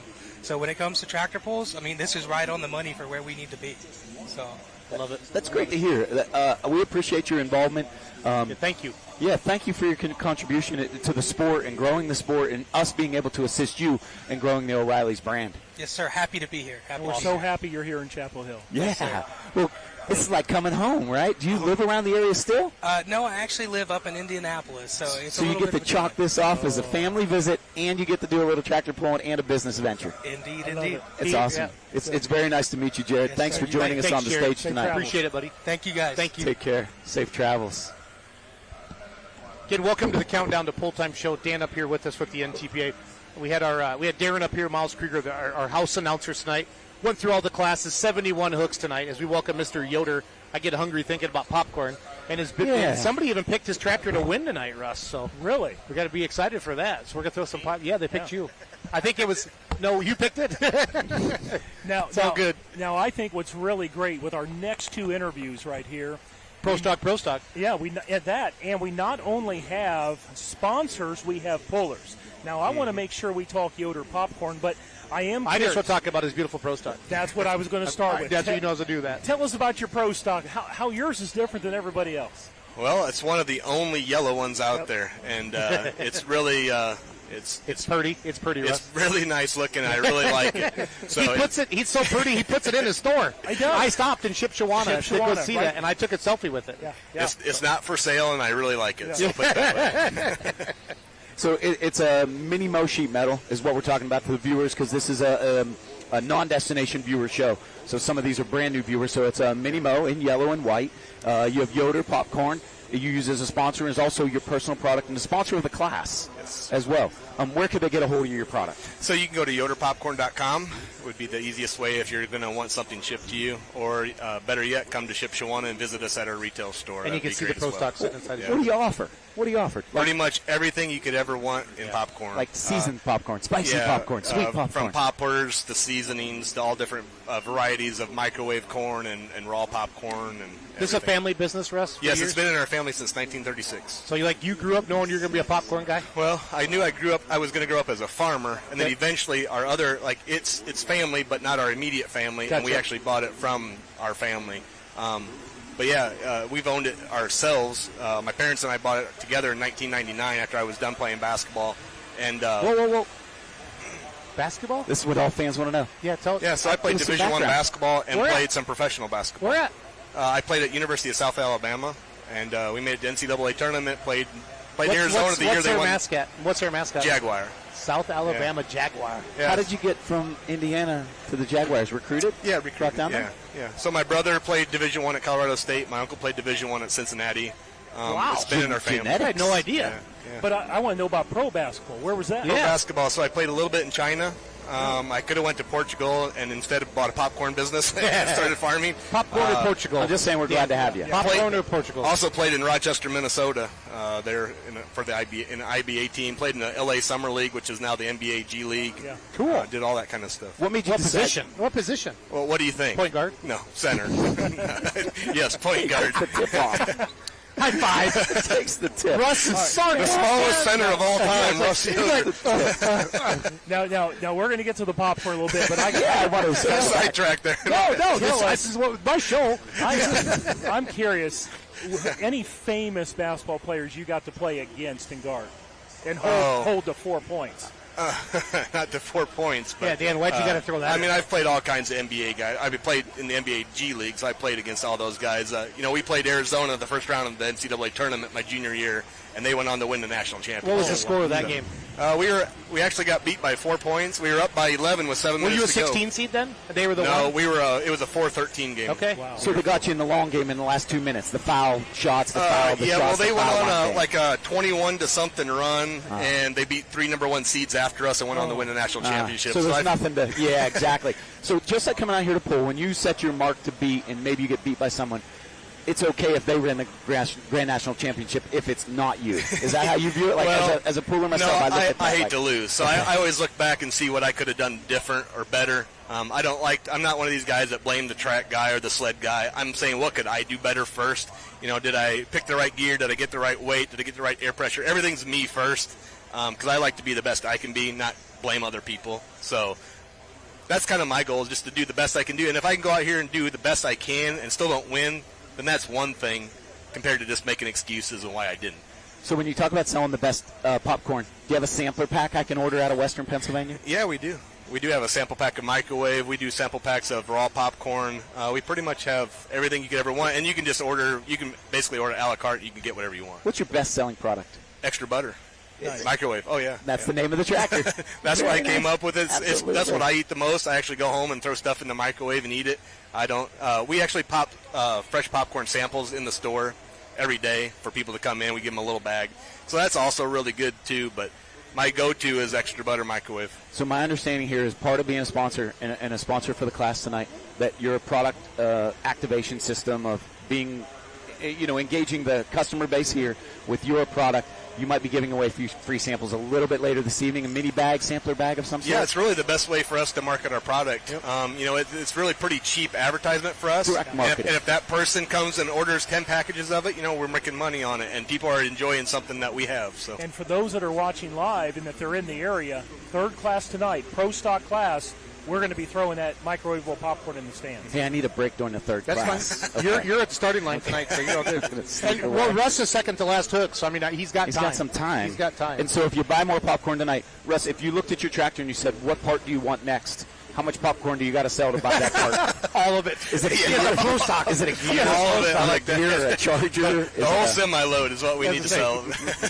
That's awesome. Well, Russ, we appreciate Russ. much the sponsorship this year. I love the extra butter name. That's awesome. And my wife and I, and Russ, I got to see him up there. We went to Shipshewana for a vacation last year, and the highlight of our trip, his building is just beautiful. Yep. Well put together, and it was so great to walk in and turn to the left and see your tractor. Well, it's hilarious. When we first opened it and put the tractor in there, you could just watch couple after couple.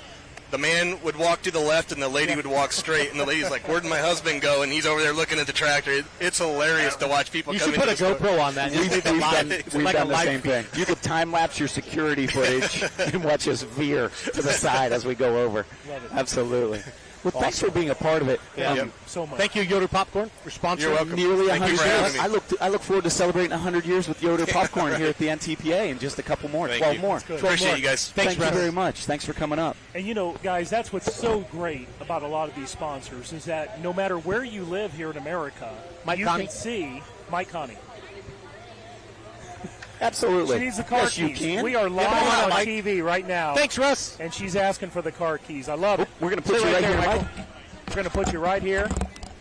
But, no matter where you're at across America, you are seeing these sponsors. Shipshewana, Indiana, the heart of Midwestern America. And whenever you're on an interstate, it doesn't matter where you go, you're going to see Mack Trailers. And by the Everywhere way, we go. here he is, Everywhere CEO and founder Mike Connie. Some of the most beautiful fabrication and style and look, as well as its usefulness. Mac Daddy second in points. Farley wins second in Hutch. Mac Nasty fifth in points. Third in Benson. You're 2-1 money odds on fullpullpicks.com, Mike. So just wanted to throw that out there. Well, buddy. we're looking forward to a real good poll tonight.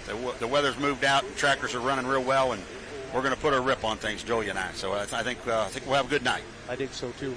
How long have you been involved sponsoring the NTPA, Mike? I think it's been about 10 years, Nice. probably 10. Made a lot of relationships. We've got, in our business, we've got two individuals at Poe in Iowa, Vaughn Byers building trailers for us, and Wayne Persinger out in Oklahoma. Yep. So we've got Where is Uncle relationships. Sam this year? Is he too busy building trailers? He can't put all 19 motors together? Well, or I don't know. I don't know. He's a busy guy. Period. But he gets my trailers built. That's all. I don't That's all ask he any cares about. questions. Yeah, That's he's right. like, That's right. Where's Purser? He's building trailers. I do want to take a little sidetrack because he just doesn't sponsor NTPA. He's got an incredible event in March in Louisville, The Mac Kentucky. Trailer Winter Nationals. But you know what? You do something incredible every year for your generosity, for donation. What did we do this year? Well, this year we raised $100,000 for our veterans, and the year before that was Make-A-Wish. Yep. We raised $50,000. So we every year the poll gets bigger and bigger, and we're hoping to go again and do the poll again. And we're hoping to raise another $100,000, and we're going to pick a charity, and we're going to let it rip. We give everything away. Everything we make, we give away. And it's the only tractor pulling event happening in March that big. I mean, Yes. and for all the viewers, Louisville, Kentucky, it's part of the big trucking show that's down there. But the last night is the big tractor pull. Yeah, Saturday night's the last night, and we invite 40 of the best tractors in the country. Yep. You have to earn your way. You have to be the top 5 of both circuits, and all the guys show up, and it's a really good show. Great show. Love it. So let's talk Mac Trailers. Talk a little bit about how you got started to where you're at now. Well, back in '92, I worked on the floor for a little company called Trailstar, which I own today, and started in a one-bay garage.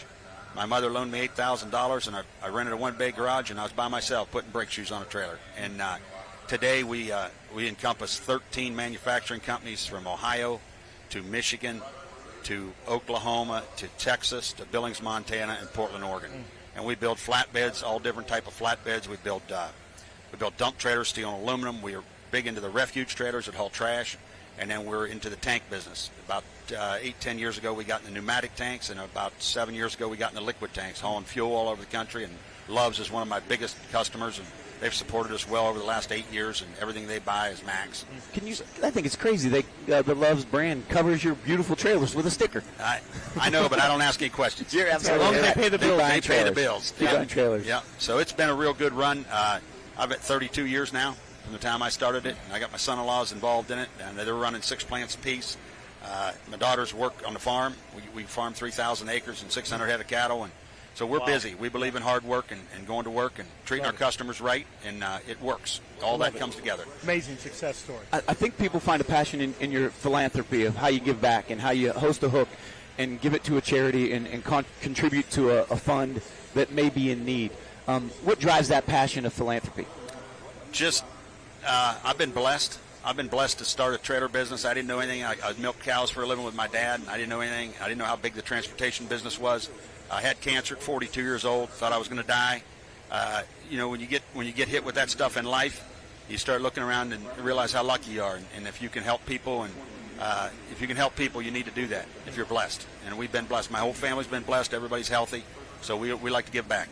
How do we get a hold of a Mack trailer? And how do we get a hold of the brands or types or sizes we may be looking for? We got dealers. We got 80 dealers around the country. And all you got to do is get online, Google Mack trailer. You can call us at the factory or get a hold of one of our dealers. And it's real easy. You know, there was a president years ago, President Roosevelt once said, nobody cares what you know until they know how much you care. And that's what's amazing about this man, what he's done in his business, and what his business has done nationwide. Everyone knows you care. We care. About America and about what you're doing. Thank you, sir. I take it to heart my customers. I want to make sure they're happy. They're a good product. Mike, pulling. How did you get started in pulling? Julia was 16 years old at a little Mile Branch Fair, and I had a little farm stock tractor, and she didn't want to talk to anybody. Was it a John Deere? Oh, yeah, a little, what was that, 7800. Okay. And Julia was shy, and I took her down there, and she was 15, I think, or 16, and she pulled, and Carlton Cope said to me at the end of the finish line, she had a smile from ear to ear, and he says, buddy, you're hooked. Nice. And I said, I don't know about that. Well, what happened the next day is I went out and bought the first super farm I could find and go to the tractor pull the next day in Randolph, Ohio. And ever since, that's been probably 16, 17 years. What tractor did you buy? The white albino buck. Yes. Yep. Yes. Yep. Nathan Fry. Yes. Yep. That's awesome. I told Nathan, if you can have that in the driveway by 3 o'clock, I'll hand you a check. And by God, he was there. I bet he dropped everything. He dropped everything. Sliding it in on the brakes. Yeah. And I didn't know anything. I didn't know how to start it. I didn't know anything. Did he go to the pull with you guys? He did. Nice. He stuck out 1:30 in the morning. Nice. Standing there and trying to help us. And by God, Julia, I said, Julia, you pulling this thing around? Pulling this? She says, I can pull her. And by God, Brian Snyder and Sam Kitzman, our local boys, went out there and helped her and backed her into the sled, and she took her down the track in a pro stock class. We were last, but we got a rip on her. That's awesome. So that's how it started. And she hasn't made many hooks this year because she has other obligations with her championship horse shooting and riding and things like that. So she's hooking tonight. You're here. You hadn't had many chances because you've been tied up with the business quite a bit. What are your expectations tonight being back in the seat from your vehicles? Yeah, we're both looking forward to it, and it feels like I was pulling yesterday. Okay. We've been pulling so long, so we're the crew's got the tractors running good, and I think we're going to weight her right and put the right air pressure in the tires, and I think we're going to we'll put a pretty good show on tonight. You said you're going to ready to rip. Yep, so you're going for the chair. We're going for the chair. I got one of these chairs. I need another one. All right. They got a match on the front porch. That's right. Awesome. Thank you, Mr. Connie. All right, thanks, guys. Thanks for all that you do. Yeah, thanks, NTPA. Absolutely. Have a great one. Good luck tonight. Good stuff, Dan. Awesome sponsor with the NTPA. It's been fun this year, bringing them on the live stream like this and giving them another audience, if you will. You know what I mean? We're live on Facebook and YouTube right now. We just our countdown to Pull Time show. We talked about our 5 classes: super stock diesels first, minis. Then we're going pro stock, and we just talked to Mr. Connie there himself and the Russ Yoder. 4-wheel drives are going to round it out with the limiteds before. Have you been to Chapel Hill before, Dan the Man? This is my second year here. Me too. Yeah, last year. Yep. Last year I came, we rained out the first day, and then the second day was just amazing. But the weather, for those that are watching tonight that are close by, It's at 95 and 120% humidity, but not tonight. It's perfect. And we had rain. You would think Showtime's 45 minutes away. There's still time. Minutes. Still time to get a seat. And it's going to be a great night. How many hooks did you say we have? 71. 71 hooks. That means we've got 3 to 4 hours of incredible entertainment, smoke, power, loud engines, unbelievable night. And this vendor concessionaire area is so interactive. My understanding from Darren and Miles, they said the crowd that goes on behind the Jumbotron, who's at the end of 300 for those who can't see it at home, the crowd that hangs out back here and participates in the vendor activation area, and the feel and the way that they bring the vehicles around and circle around nearly the whole facility, you still have a chance to buy a ticket, and it's an economical ticket for 3.5 hours of entertainment. You know, I find it interesting. You keep calling a vendor activation area. I think that's so awesome. But for all the fans, it's just a fun zone. You know? Fun zone. Yeah. I mean, quit trying to be impressive and use big words like philanthropy and activation. Well, I mean, what we've got. I admire what you can. But I mean, what we've got is this huge arena, thousands of people. Come on up. Thousands of people are going to be able to watch here. And then we got a Jumbotron back here in the fun zone. The fun zone where they're going to be able to get food. Sarah, put your headphones on, Sarah. You're in. Headphones on, Sarah. Look at this. Welcome, Sarah. Now, for all of those watching, Sarah Cox actually is a junior at the whatever feels good, whatever Sarah. feels all right. At this point, University of put this by your mouth and sit Nebraska, down. And she's an intern. In Lincoln, Nebraska? Yeah, she's an intern with us this year. What brought you to NTPA from Nebraska to NTPA? Surprise! You didn't know you were going to be interviewed. I've grown up coming to tractor pulls. There's nothing better to do on a day, especially in the summer when it's nice and hot, than go to a tractor pull. You grew up pulling? Yeah. I grew up watching pulling. Okay. Where at? Western New York.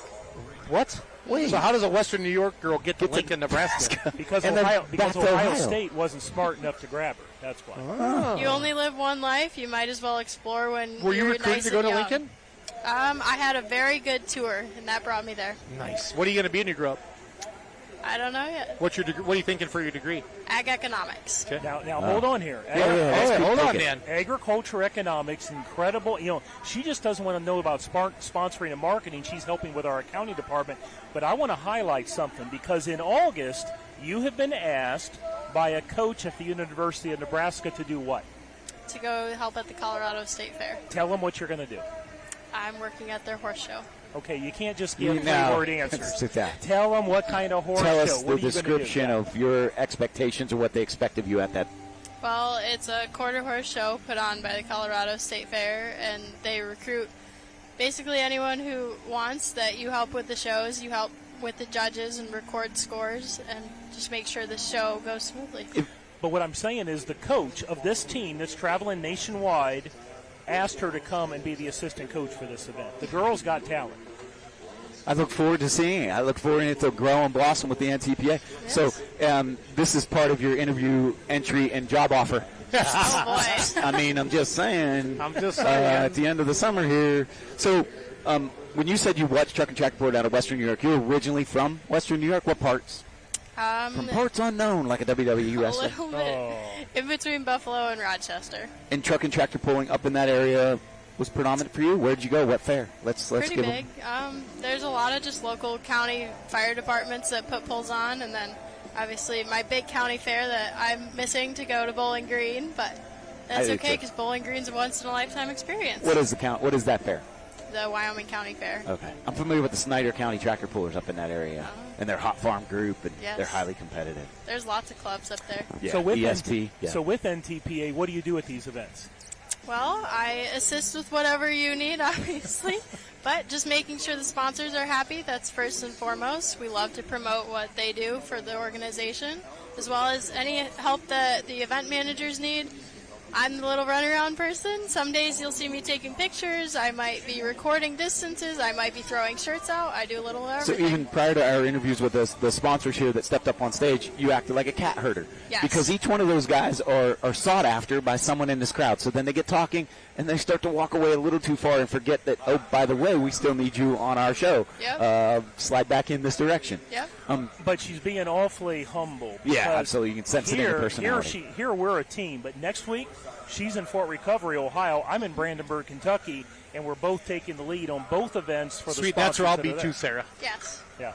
Nice. So she's going to have the sponsors next week for you lined up. Yep. She'll do that. great. Thanks for bringing her on. Absolutely. Oh, awesome. You know, it's how growth in our sport works, right? And I don't want to diminish it, but it's from the bottom up. You learn. 50 years from now, we're going to say, what's the most impactful time of your life? The night I was on the Countdown to Pull Time show in Chapel Hill, Tennessee in 2024. I get it.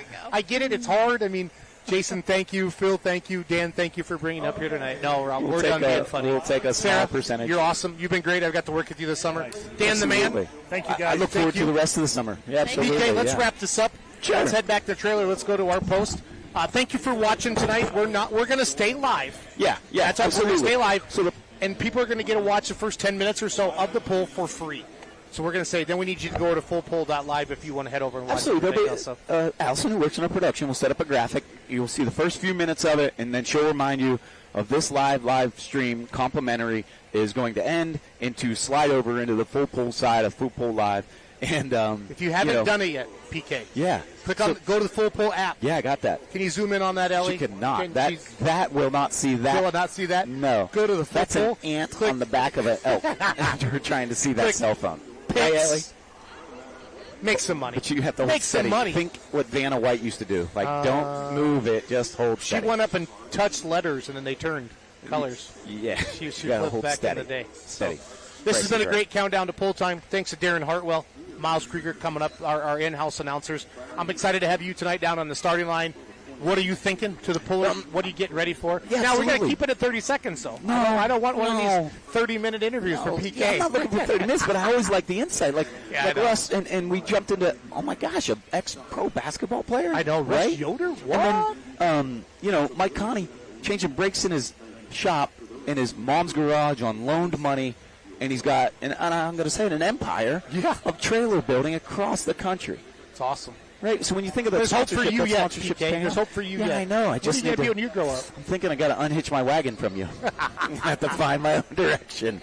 I love it. Yeah, I think what we're going to look for tonight, we're going to change it up a little bit. Greg Randall, you are going to start in the booth. We're going to bring the drivers in so we can get that first-hand reaction. Something we haven't done yet is something we talked about for Phase 2. Phase 1 was our Benson, our Farley, our Hutch, our Toma. To get our feet wet with a brand new live stream. We got some new camera angles for you tonight, fans. We got some graphics for you tonight, some new leaderboards, wink, wink. You're really going to enjoy it. We've loved all the feedback we've received from all the pullers, from all the fans. We've improved everything. Yeah.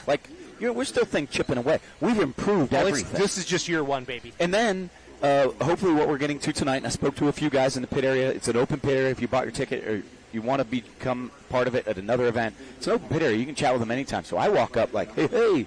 I'm hoping that as they come up off the scales that are on the back side here on the west side and they travel up to the opposite end, I'm hoping that we can get their perspective before they hook, and then when they hit the bottom end here, that plausibly we run down and we're going to get that reaction like, oh, dang nabbit, I knew what I wanted and it just didn't come to fruition.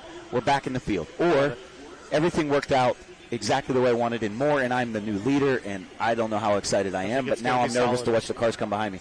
The trucks and tractors come behind me. I think I like that perspective, so we'll do that more so, try to give that feel. We've got a handheld camera guy down at the start line.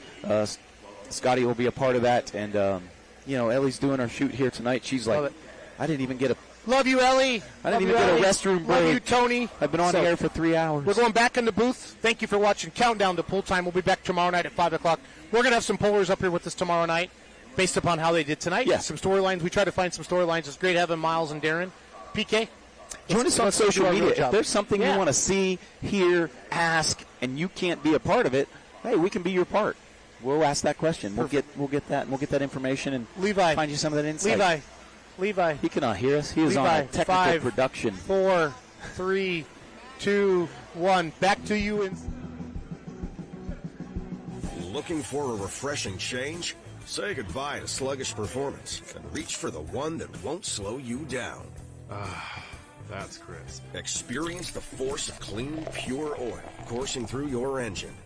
No matter what you drive, Wix Filters is the clear choice. Here's to filtration that works as hard as you do. Wix Premium Filters. Performance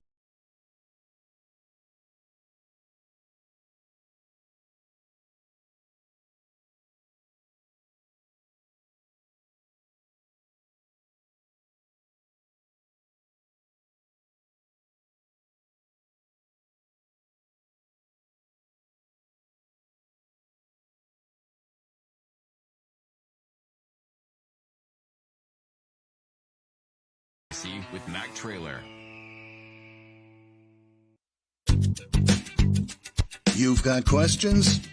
We've got answers. Need a pro you can trust? We have stores of that too. No matter what you need, our professional parts people have the training and expertise to help you do things right. Deep automotive knowledge. Just one part that makes O'Reilly stand apart. The professional parts people. O'Reilly Auto Parts.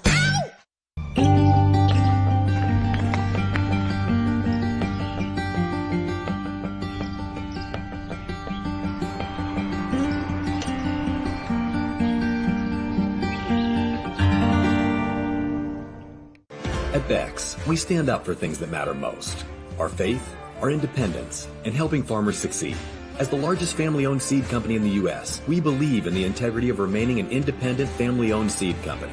Since our founding in 1937, we have continued to produce quality products backed by a family of employees and dealers dedicated to serving American farmers. And that's something to be proud of. Beck's, founded in faith, forged in America. For more information, visit BecksHybrids.com.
Looking for a refreshing change?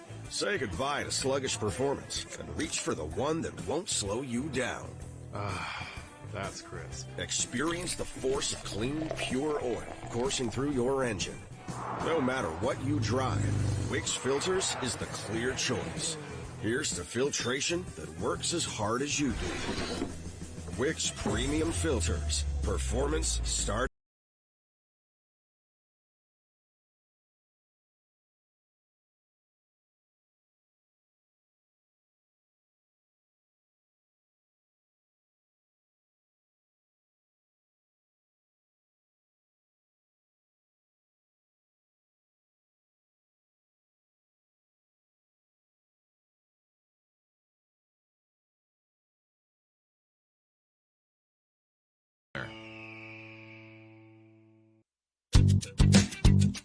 You've got questions? We've got answers. Need a pro you can trust? We have stores of that too. No matter what you need, our professional parts people have the training and expertise to help you do things right.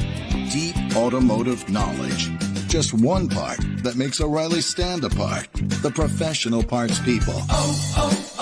O'Reilly Auto Parts.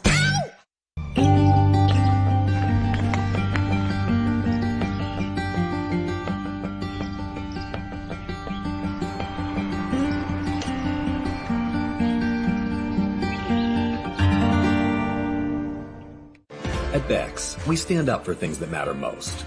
Our faith, our independence, and helping farmers succeed. As the largest family-owned seed company in the U.S., we believe in the integrity of remaining an independent family-owned seed company. Since our founding in 1937, we have continued to produce quality products backed by a family of employees and dealers dedicated to serving American farmers. And that's something to be proud of. Beck's, founded in faith, forged in America.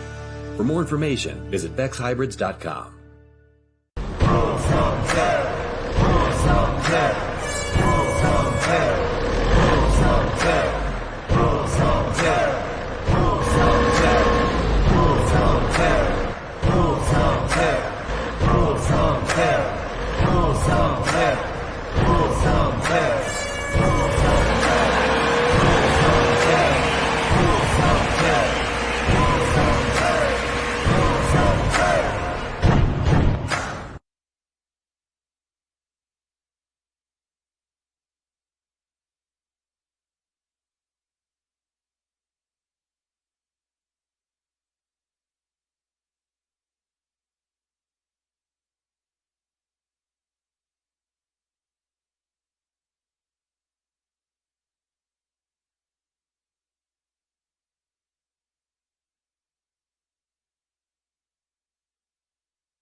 Looking for a refreshing change? Say goodbye to sluggish performance and reach for the one that won't slow you down.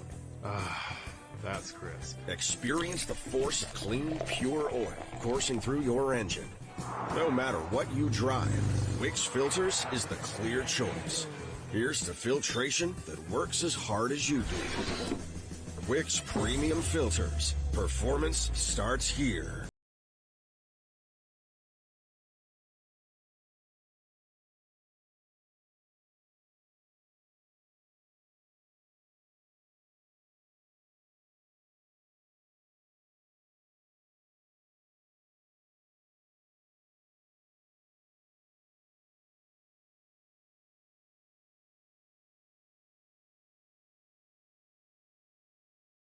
With Mac Trailer. You've got questions? We've got answers. Need a pro you can trust? We have stores of that too. No matter what you need, our professional parts people have the training and expertise to help you do things right. Deep automotive knowledge. Just one part that makes O'Reilly stand apart. The professional parts people. O'Reilly Auto Parts.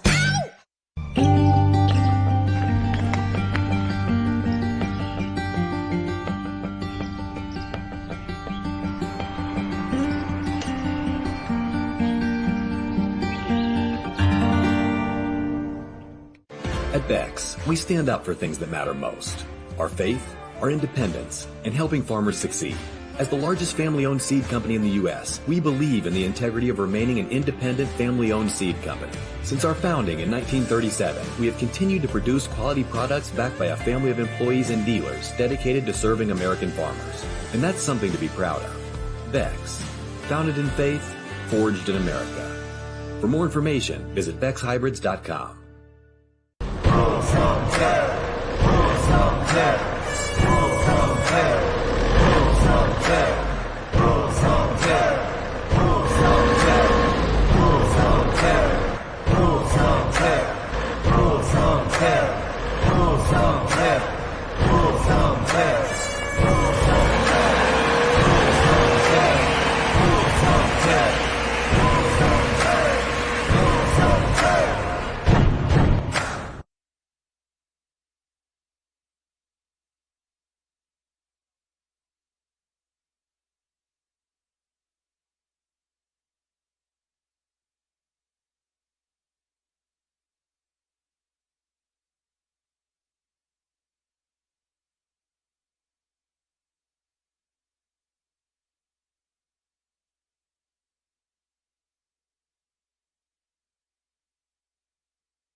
Looking for a refreshing change? Say goodbye to sluggish performance and reach for the one that won't slow you down.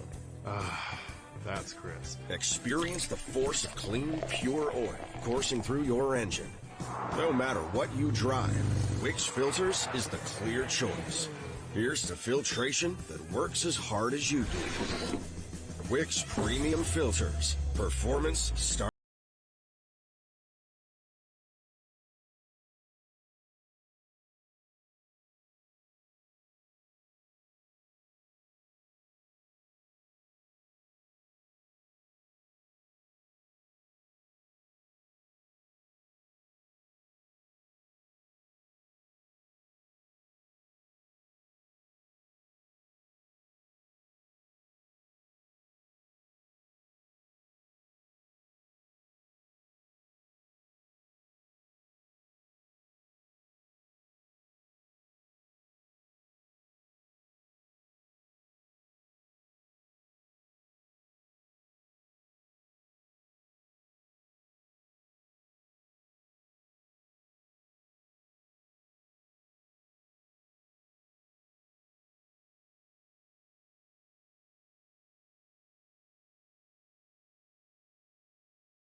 Trailer.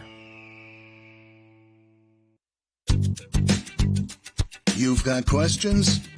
We've got answers. Need a pro you can trust? We have stores of that too. No matter what you need, our professional parts people have the training and expertise to help you do things right. Deep automotive knowledge. Just one part that makes O'Reilly stand apart. The professional parts people. O'Reilly Auto Parts.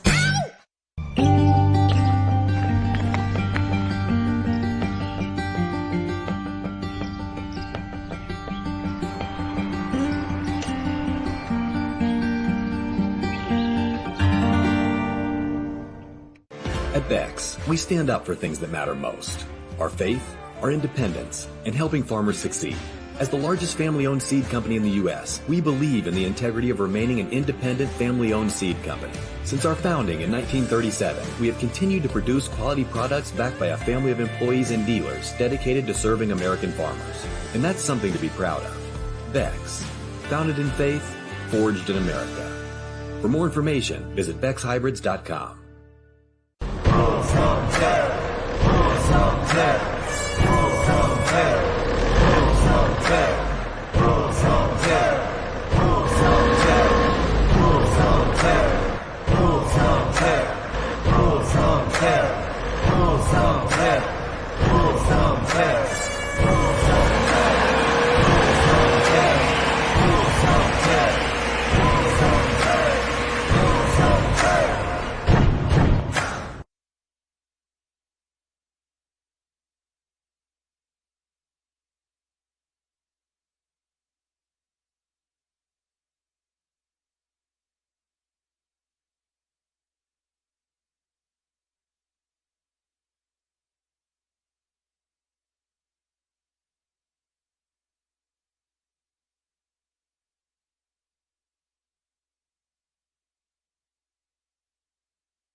Looking for a refreshing change? Say goodbye to sluggish performance and reach for the one that won't slow you down. That's crisp. Experience the force of clean, pure oil coursing through your engine. No matter what you drive, Wix Filters is the clear choice. Here's to filtration that works as hard as you do. Wix Premium Filters. Performance starts here. Like a seed planted in Ohio.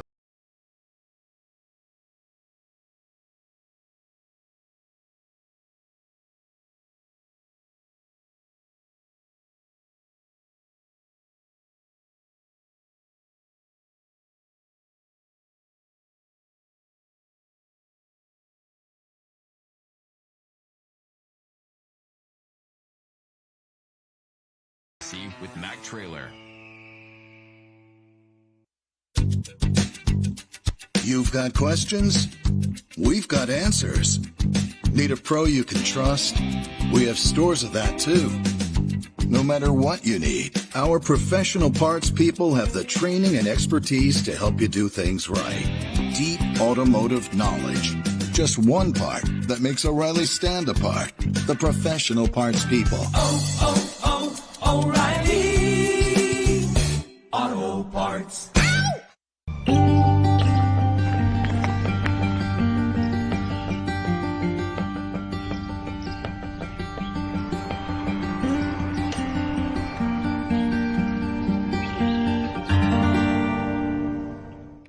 At Beck's, we stand up for things that matter most. Our faith, our independence, and helping farmers succeed. As the largest family-owned seed company in the U.S., we believe in the integrity of remaining an independent family-owned seed company. Since our founding in 1937, we have continued to produce quality products backed by a family of employees and dealers dedicated to serving American farmers. And that's something to be proud of. Beck's, founded in faith, forged in America. Can you guys hear us okay?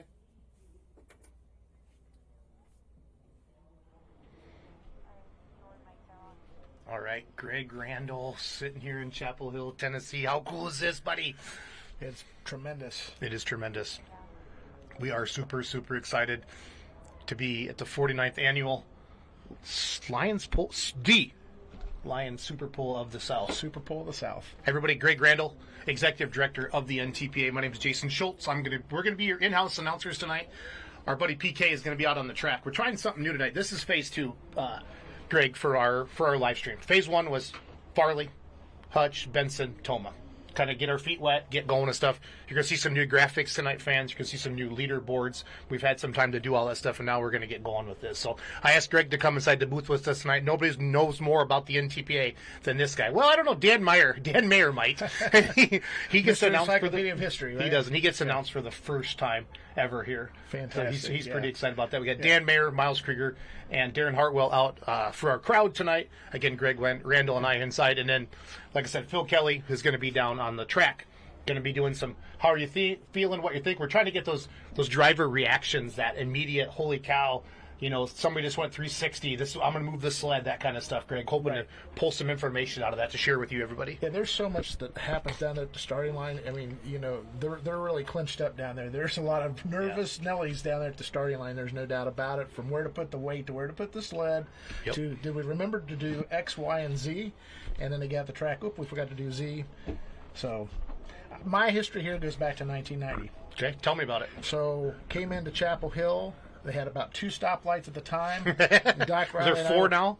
There's like 4 or 5. Yeah, I was going to say, there's $3 generals. So there's one in the middle of town and one on each side. So anyway, we come into town, and there's these 2 old boys whittling wood on the front porch, about knee high. And Doc says, only in Chapel Hill will you see something like that, Yeah. But when you talk community, there's many events that have community. All events have community, let's face it. But this one, it's a real special community feel here. It's a small town, and they all get behind it every year. We talked about in our countdown to pull time, all the clubs that are selling raffle tickets, 50-50 raffles, the baseball clubs, parking cars. So many of these school clubs have benefited, Greg, from the Lions Super Bowl of the South, giving back beautiful softball facility, baseball facility, soccer field, football field. Because of a truck and tractor pull, it's pretty awesome, Greg. It's unbelievable. The big facility back here behind us, weightlifting room and so forth, when I first came down here, that wasn't here at all. Right. And so much has been built in the 4 decades that I've been partaking down here. It's a great effort from the community. The Lions Club, at one time, they were the 2nd largest donor to the site program, the nationwide site program. And a lot of people wondered, how does a small community in Chapel Hill, Tennessee do that? Well, we're going to see tonight what turns it on and turns it loose in terms of raising some capital for the community. And having some fun doing it. Glad the weather worked out. It's really nice outside. Normally it is hot out here and humid. Yeah. I know people in the South are used to that. I'm from Wisconsin, Greg. I don't like it. I don't care. I don't know if I could ever get used to it. Right. There's hot and then there's hot. Yep, and there's, it's the humidity's different down here is what I always say. It really is. In the South. It is. Yeah. Chapel Hill is kind of an invite only, Greg. You have to be top 10 in points. How does it work? Well, a few things to talk about here. So way back, Chris Gilbert said, we're getting to the point where we're landlocked. They got a school on the north side. You've got houses on the south. In fact, there was another group of houses that they finally were able to buy that land finally, and this is the 2nd year they've used it for pit area. And so they've really done a lot of things, but on a single track, how much of a show can you have? Now, fans would say, yeah, let's pull all night. But there's a lot of reasons they have success. And even down here, you get much past midnight, people are tired. It's a different age than it was several decades ago. So they said, how can we control the numbers? We can only get so many rigs in. Right. So we put together something called a Grand National Select. And what that is, it's the top 15 in points or free entry competitors. Okay. And the promoters have a chance to invite some of those local folks that they're in the area and so forth. So we've done it several places. We've done it in Hutch. We did it in Farley this year. We're doing it in Napoleon, Ohio later. 96 hooks is what we had at Napoleon last year on a single track. Wow. And they pull their own like antiques in the morning. And by the time they're out of the infield and our guys come in, by the time you tech them, stage them, have your driver's meeting, all those type of things, nothing can go wrong. Nothing can go wrong. So there's some reasons to do it. And so it's a way to bring a great show. And honestly, the roster that we've put up, this was the first year we really didn't hear a whole lot of extras coming in. 71 total hooks. We're getting ready to do the prayer and the national anthem. We'll go trackside here in just a second. Superstock diesel tractors tonight. Pro stocks, 4-wheel drives, minis, and unlimited.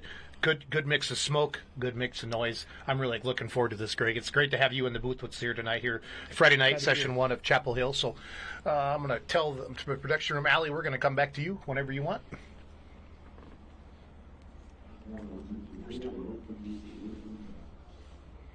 We reached tonight about safety. We thank you all for it. On future equipment stuff that they have. Let each one of us just enjoy ourselves and have fun and be people all. Like those situations, Christ and your prayer. At this time, we ask all former and current military members, as well as our first responders, please raise your hand. We want to thank you for your greatness and your willingness to serve your country around the world. At this time, I'd like to read the President's Pledge. I, being an individual, being a born, pledge, dedicating all of my worldly goods to give without self-pity, allegiance, my love, and my devotion to the flag, our standard of glory, a symbol of freedom. Wherever she waits, there is respect, not cruelty, as given her dignity, that shall freedom is everybody's God. United, that we all come together, safe.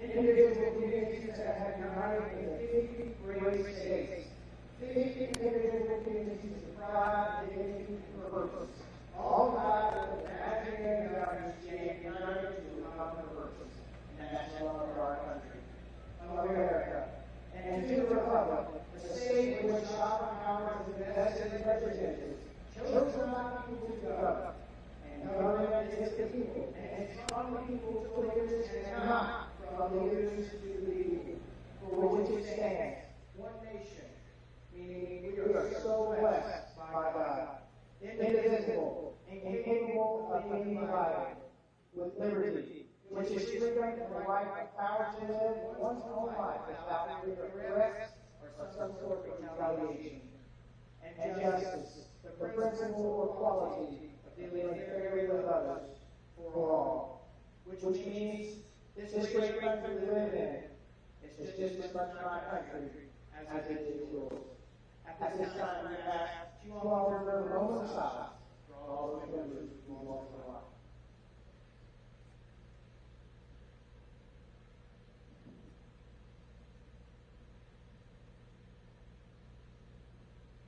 Ladies and gentlemen, it's my honor to welcome Josh Lewis, as she will be singing God Bless America, followed by our national anthem. She is the 16-year-old daughter of Donna and Shirley Lewis. Josh is currently a junior here at Forest School in Chapel Hill. Ladies and gentlemen, please welcome Josh Lewis.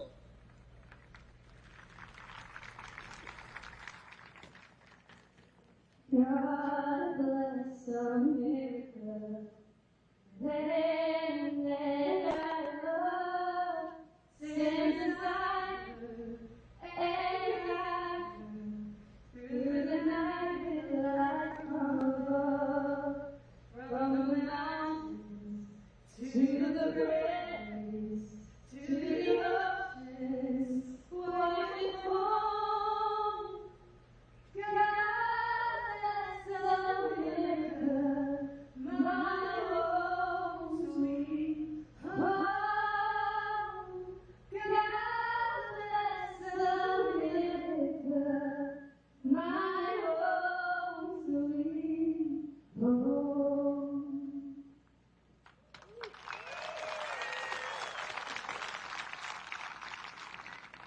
Oh, can you see by the wandering light what so proudly at the twilight's last gleam, who flushed us in bright stars through the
Awesome opening series there, Greg Randall. Again, Greg Randall, Executive Director of the NTPA in the booth with me tonight. Excited to have this. Got Phil Kelly out there doing some kind of trackside stuff. We're trying something new. We're trying to get more reaction before these pullers. Man on the dirt. Man on the dirt. I like that. That's a good spot for him out there. Diesel Superstock kicking it off first. Stan Blagrave and the Red Horse, Accurately, Texas, longtime NTPA Grand National competitors. I tried to get them to come to Rock Valley last weekend, Greg, for the charity pull we had out there. And they're like, no, Jason, we want to, but we really want to save the tractor for Chapel Hill. And I say that story not because I'm mad at them for not coming to Rock Valley, but because I get it. Chapel Hill is that special. Yeah, Chapel Hill, for some of these guys, hold a very, very strong place in their heart.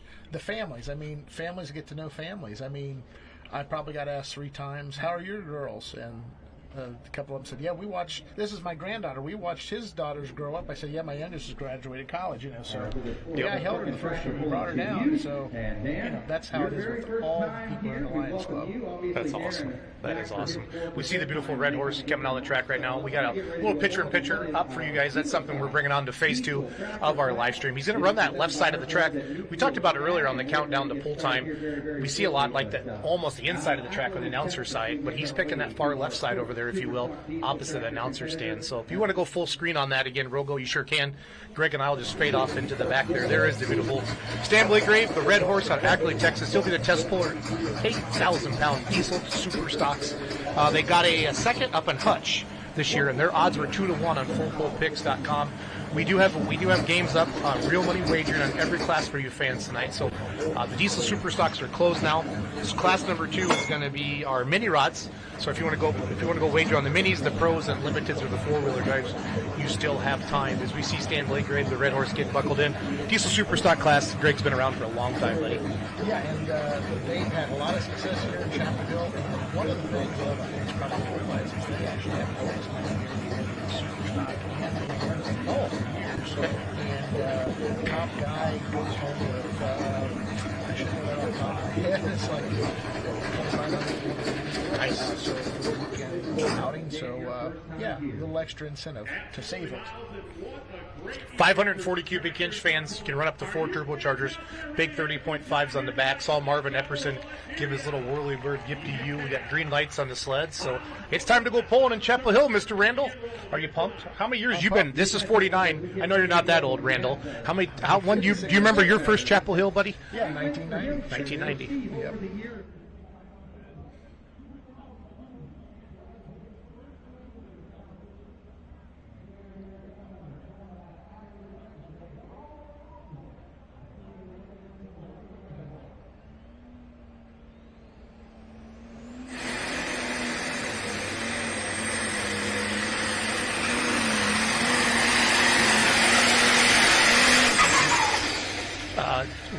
Adam Kester has a tractor named Walk the Line. Greg, what's the first thing that comes to your mind there? He really walked the line. I'm not sure that performed the way that Stan was hoping to see it. You see Steve out there look underneath the tractor to make sure everything's okay. Yeah, a lot of times you'll see it kind of cross the track here, and maybe that was the thought that was going to take him to the right, but no, he stayed right on the line, and it may have hit the brake a little bit to stay in bounds. Test hook, he can take that risk. Yeah, here's your replay here. Watch how close he gets to that line, fans. As he gets going there, they'll try to bring the replay back up there. So, get good look there of the Red Horse. Stan and Steve Blagrave walk around the tractor. Got to hang out with them in Hutchinson and Whitewright, Texas, a few weeks ago as well. So they're obviously asking for a pull off. We see the universal clap of the fist there. See the tractor driving off. So the replay might. There we go. Watch that left line, Greg. He's got to be thinking right brake, right brake. Yeah, he's pounding on it. So now the first puller in every class, Greg, what we call it a test puller. Yeah. You get an option of keeping it or turning it down. So the option is come right back, drop 6 or drop to the bottom. And I just have a feeling 2 things. He probably is going to drop there. And the second thing is I wonder if they're starting to scratch their heads. He did. I just got a word from the booth. He's turning that down. Yeah. So now Jacob Belfance out of Fonda, New York, the chain reaction tractor. Good running diesel super stock. We don't see these guys out a lot. We saw them in Benson. Horrible. I don't remember which one went kaboom. Was it chain reaction or was it the chain breaker? Do you remember? I was thinking it was chain breaker. I actually shot the laser when I was teaching the guy who was shooting the night. And so, yeah. I remember that startled me with the eyepiece. So, yeah. So we got a good look back there in the. I love the lineup here, how they line up behind the grandstands, come around to the scales. You see that scale shot right down there. The way Marvin's walking over to the sled, I'm wondering if he's going to give you instructions. Maybe he'll point like a number one finger, which means that he would be the new test puller. I don't know that for a fact. Oh, I see the weight. I see the lull coming up. We're pulling a brick out. It looks like there Greg. You go. So he went to go. What you saw right there is they had radio communication. What I thought, even though it looks like it wasn't a great run for Blagrave, it still was pretty short for Blagrave. So they talked about it, and let's change it now because with Blagrave dropping, it makes it a lot easier to make that decision. Yes, it does. He's not burning another run. We've had changes where a guy's made a run, and then that's when it gets really tough. We really need to change it, but I didn't drop it. It looks like it was a good run. I don't think it would have done any better, and that's when a lot of second guessing happens in the background. But the decision has to be made. The man making the decision will be Marvin Epperson, head of NTPA Tech. And I like that. That's what's going to be fun about having you in the booth, Greg. You're going to show us a lot of behind-the-scenes stuff that I think a lot of people make assumptions about, or why didn't they do this, or why did they do that. It's going to be exciting to have you talk through those with us when we do that. So, chain reaction on fullpullpicks.com was 11-1 for your money line on that. Basically, fans, what you do is you pick two competitors that you think are going to finish in the top three. As we see the beautiful chain reaction come up. These tractors came to the Pullers Championship 2 years ago. Greg put on an awesome show. Out of New York, we don't get to see them all the time on the Grand National Circuit, but they are. Both these tractors could win here tonight in Chapel Hill, go 1 and 2, and you wouldn't be surprised. I wouldn't be surprised. No. They're the real deal. Yeah. So. And what's interesting is a lot of people hit their ceiling for power. The Bell fans is they've been working their way up to the ceiling. Yes. And what I seen last year at Bowling Green, they're right there. And this should be a good test. I don't think there's anybody in this class I would say wouldn't be a good test tonight. Yeah, I would say the only one that's probably undergunned, if you will, would be the Hillbilly Cadillac, Jason Smith. That's a twin charger tractor. Pulls a lot with USA Pullers, but they're from down here. I think he's from Mississippi, right? And Cody Agent had this tractor here last year. So that's sometimes fun. I got to pull at Chapel Hill. I mean, it's one of those deals. Otherwise, I think they're all there. Any one of them could walk away with a win here tonight. Exactly. Colin Ross is a favorite on Full Pull Picks right now. I think, Greg, whether we had real money gaming or not, I think Colin Ross, anytime he's in the class, he's going to be a favorite to win. There's a few vehicles within the entire sport in different divisions that if that vehicle's on, you could really say it's going to take a miracle to beat it. Yep. Because it's kind of the top of the food chain. Yep. But being there also creates, if something goes wrong, it goes wrong quickly. Yep. It's usually pretty expensive. Yeah, very expensive. Very expensive. And that's what's great about picking 2 out of 3 competitors to finish in the top 3. I love doing that at Full Pull Picks. We'll see what we can do here. So we do have a sled reset. So Blagraves turned it down. And as Greg pointed out, we saw Marvin kind of talking with our who's in the sled tonight. I can't even tell from here. That's Donnie Bauer. Donnie Bauer's in there. So great shot of the chain reaction there with the sun in the background. Cool looking diesel superstock. Great to see 10 hard running diesel supers here. We had more signed up in the class. My tractor was supposed to be here. We heard it last Friday night. The water injection line came off, hit 2,200 degrees, Randall. And so we're putting some new pistons and some things in it. So that's Mike Beck territory. Yes, it is. Yes, it is. Well, it's his tractor. I bought it from him. Right, so right. That's why I said it. Good look at Jacob Bell fans there from our cameraman Scott, doing a good job getting right there. We're really trying to bring this into your living room for those of you watching at home. And again, great to have Greg Randall, Executive Director of the NTPA, in-house with us tonight. We are going to go to Phil Kelly throughout the evening as well. So Blagrave put that old sled on the far left side. I always talk like as if I'm driving the tractor. And you could really see the downhill run here in Chapel Hill, Greg. Yes. Yeah, it's been that way for a number of years. Maybe one of the first facilities to really have that type of downhill feature. Jacob Bell fans out of Fonda, New York with the chain reaction. He is going to set the distance to beat.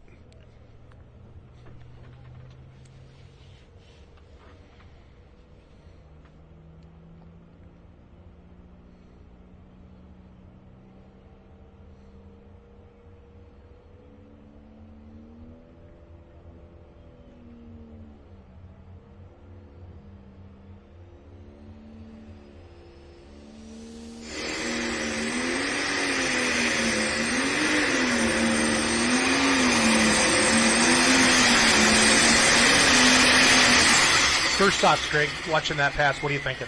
The front end came up, but it kind of went up and then back down, up and back down. A lot of times you always see that front end come up and stay. Yep. Like right there. And then when we start doing that bob up and down, it hurts a little bit on the distance, no doubt. But he is test puller, so he could, if he thinks the track would come around a little bit, he could drop it. Now, you mentioned when Blake Grace pulled, Greg, that possibly they're trying to crash track it there. I noticed he had those wheels pointed to the right. Is that something you think he was trying to do, like trying to touch a right brake to get that tractor to go right, or what do you think?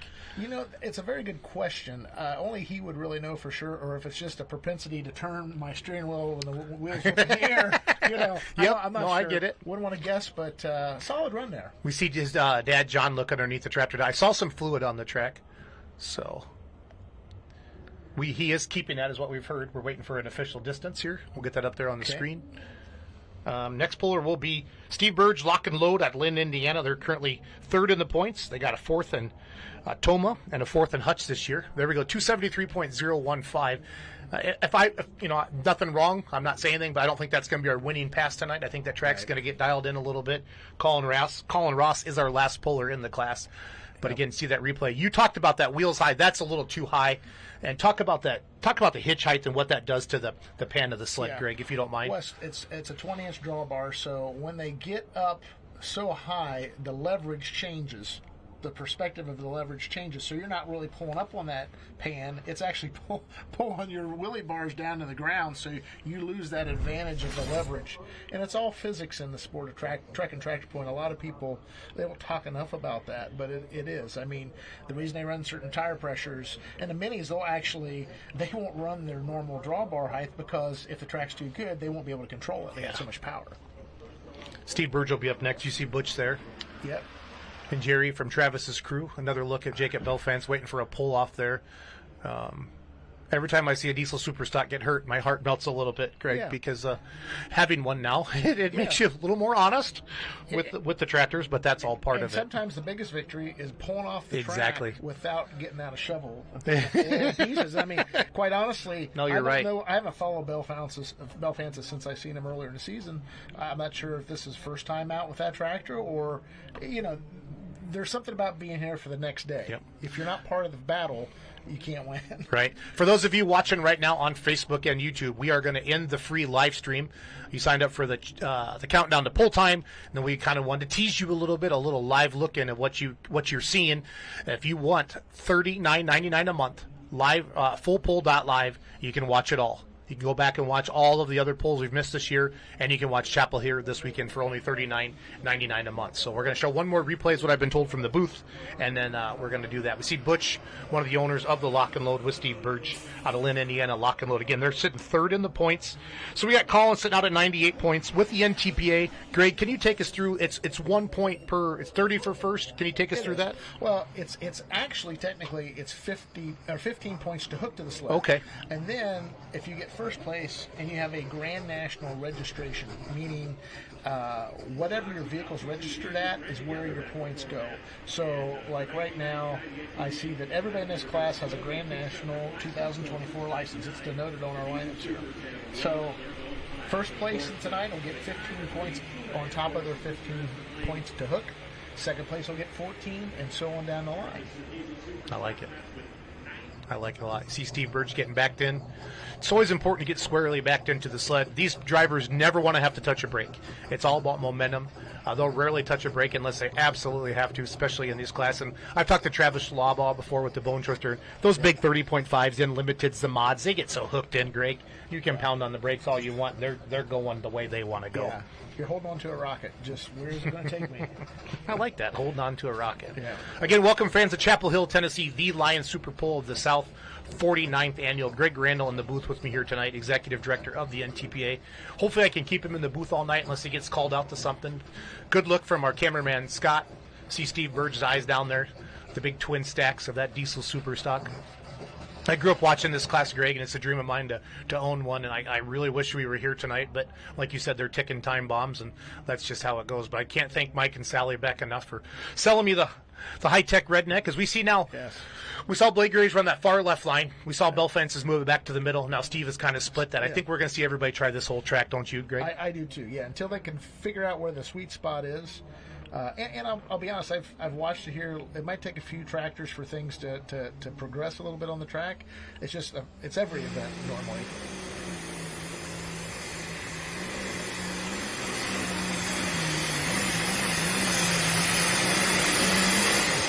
Man, that old sled is tight, and they took a brick out of that.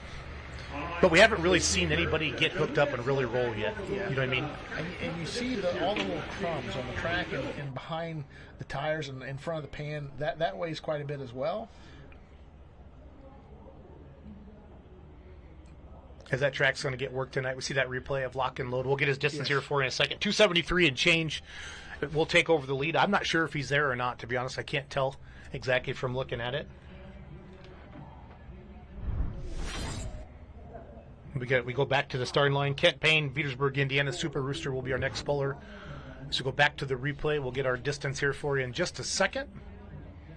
It gets measured with the laser, folks. As we slow it down, watch Steve just kind of overpower that track here, and then it gets radioed into us.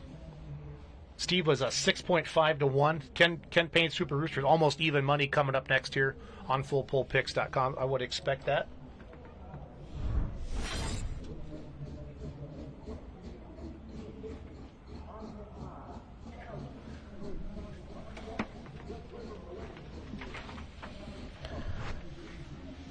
There we see the lock and load come down the track again. Again, front end tries to come up and it kind of bobbles. Not exactly really where Steve wanted to see the tractor go. It's always tough on a new track. You know, they had the track open today at about 9 o'clock, and we had Mother Nature give it a pretty nice drink. Not too much to cause a problem. The track looks in beautiful condition here, but it does sometimes take a little time for the tracks to settle in. It doesn't matter where you go. That's just a truism.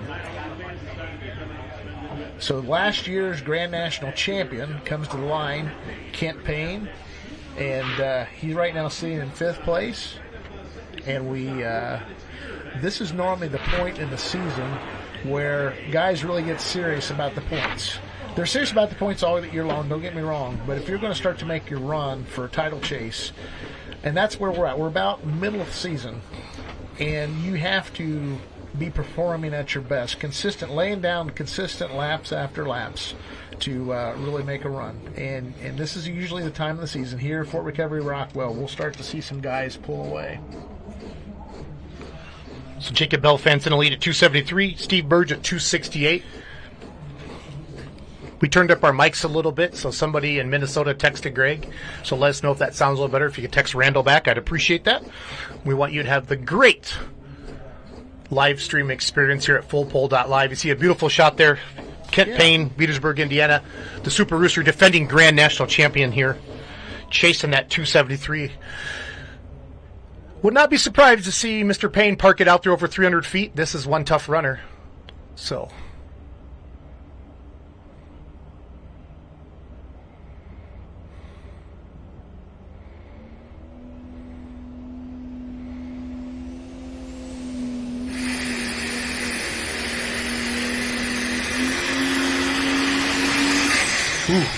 I think that's the wrong gear. I was way too many RPMs, Greg. I don't know what else to say with that. So, yeah, it's very interesting that the smoke got very clear as well. Yep. Just sound like a lot of RPMs here at the booth. We watched the replay. Like you said, it never really turned. I don't know if you realized it there at the last second or not. So.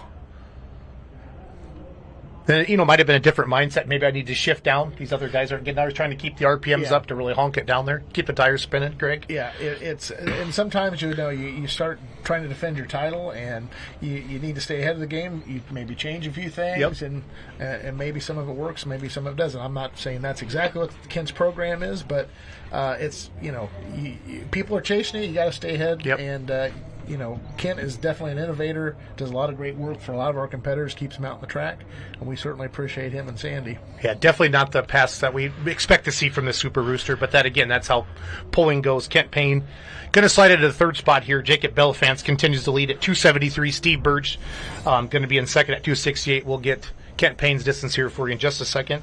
Jason Smith, the Hillbilly Cadillac, should be up next. We talked about this. This is a 2-charger tractor. You can have up to 4 chargers in this class.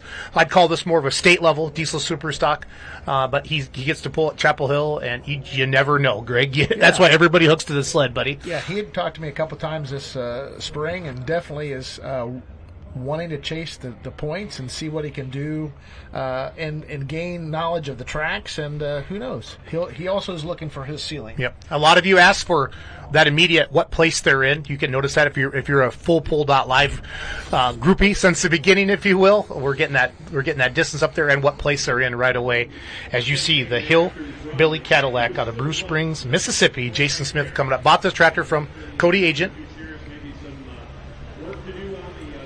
I'm going to check him out here. He's 15-1. Doesn't surprise me. Not everybody knows of this tractor. 15-1 tonight on fullpullpicks.com. Again, you pick 2 competitors you think they're finished in the top 3. Mini rods are next, then we're going to go pro stocking, and then 4-wheeling, and then unlimiteds. You still have time, so you get a nice shot. Side shield shot there of the Hillbilly Cadillac. Still have time to head over to fullpullpicks.com. The diesel super stock class, we had Blake Graves come out, Greg. Yep. Reset the sled, and we really just haven't had that monster diesel super stock pass yet that really makes the fans go wild. We really haven't, and but I think by the time we get to the end of the class, there's a guy named Colin Ross yet. When's the last time Esden Lane's been second in Grand National points in Chapel Hill? Yeah. It's been a couple years. He's battling cancer. Right. He's getting the tractor out again. It's so good to see Esden out here tonight. He was one, but somebody I was begging to go to Rock Valley last weekend for the charity pull for the diesel super. He said, Jason, I'm second in points. I'm going to Chapel Hill. And again, you got to that got to make you feel. The NTPA Grand National hooks, you don't have to name the state, Greg. Chapel Hill, Tennessee, Tomah, Wisconsin, Hutchinson, Minnesota.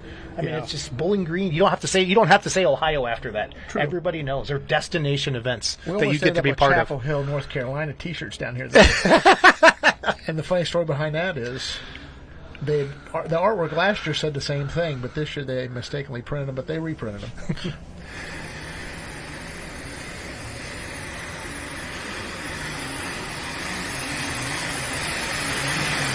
All right.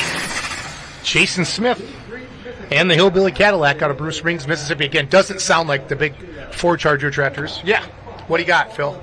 Going to Travis? Let's go trackside. Let's go trackside right away. What are you seeing? What are you looking for? Well, the distances aren't very long, so I'm going to do my best to see what we can do to get her come out of the hole pretty hard. Good luck to you. Have fun. Let's give a nice round of applause. All right, something new we wanted to try here. We got Travis Schlaubaugh, our communication between our trackside. Now I got all excited that there's a microphone going Travis's face, Greg. So pretty neat to see that there. You see the ether getting Jerry dumping the old ether into the Bone Twister coming up next out of Marengo, Iowa. As we watch Jason Smith and his replay there, 250.125. It's going to move him into third place, Greg.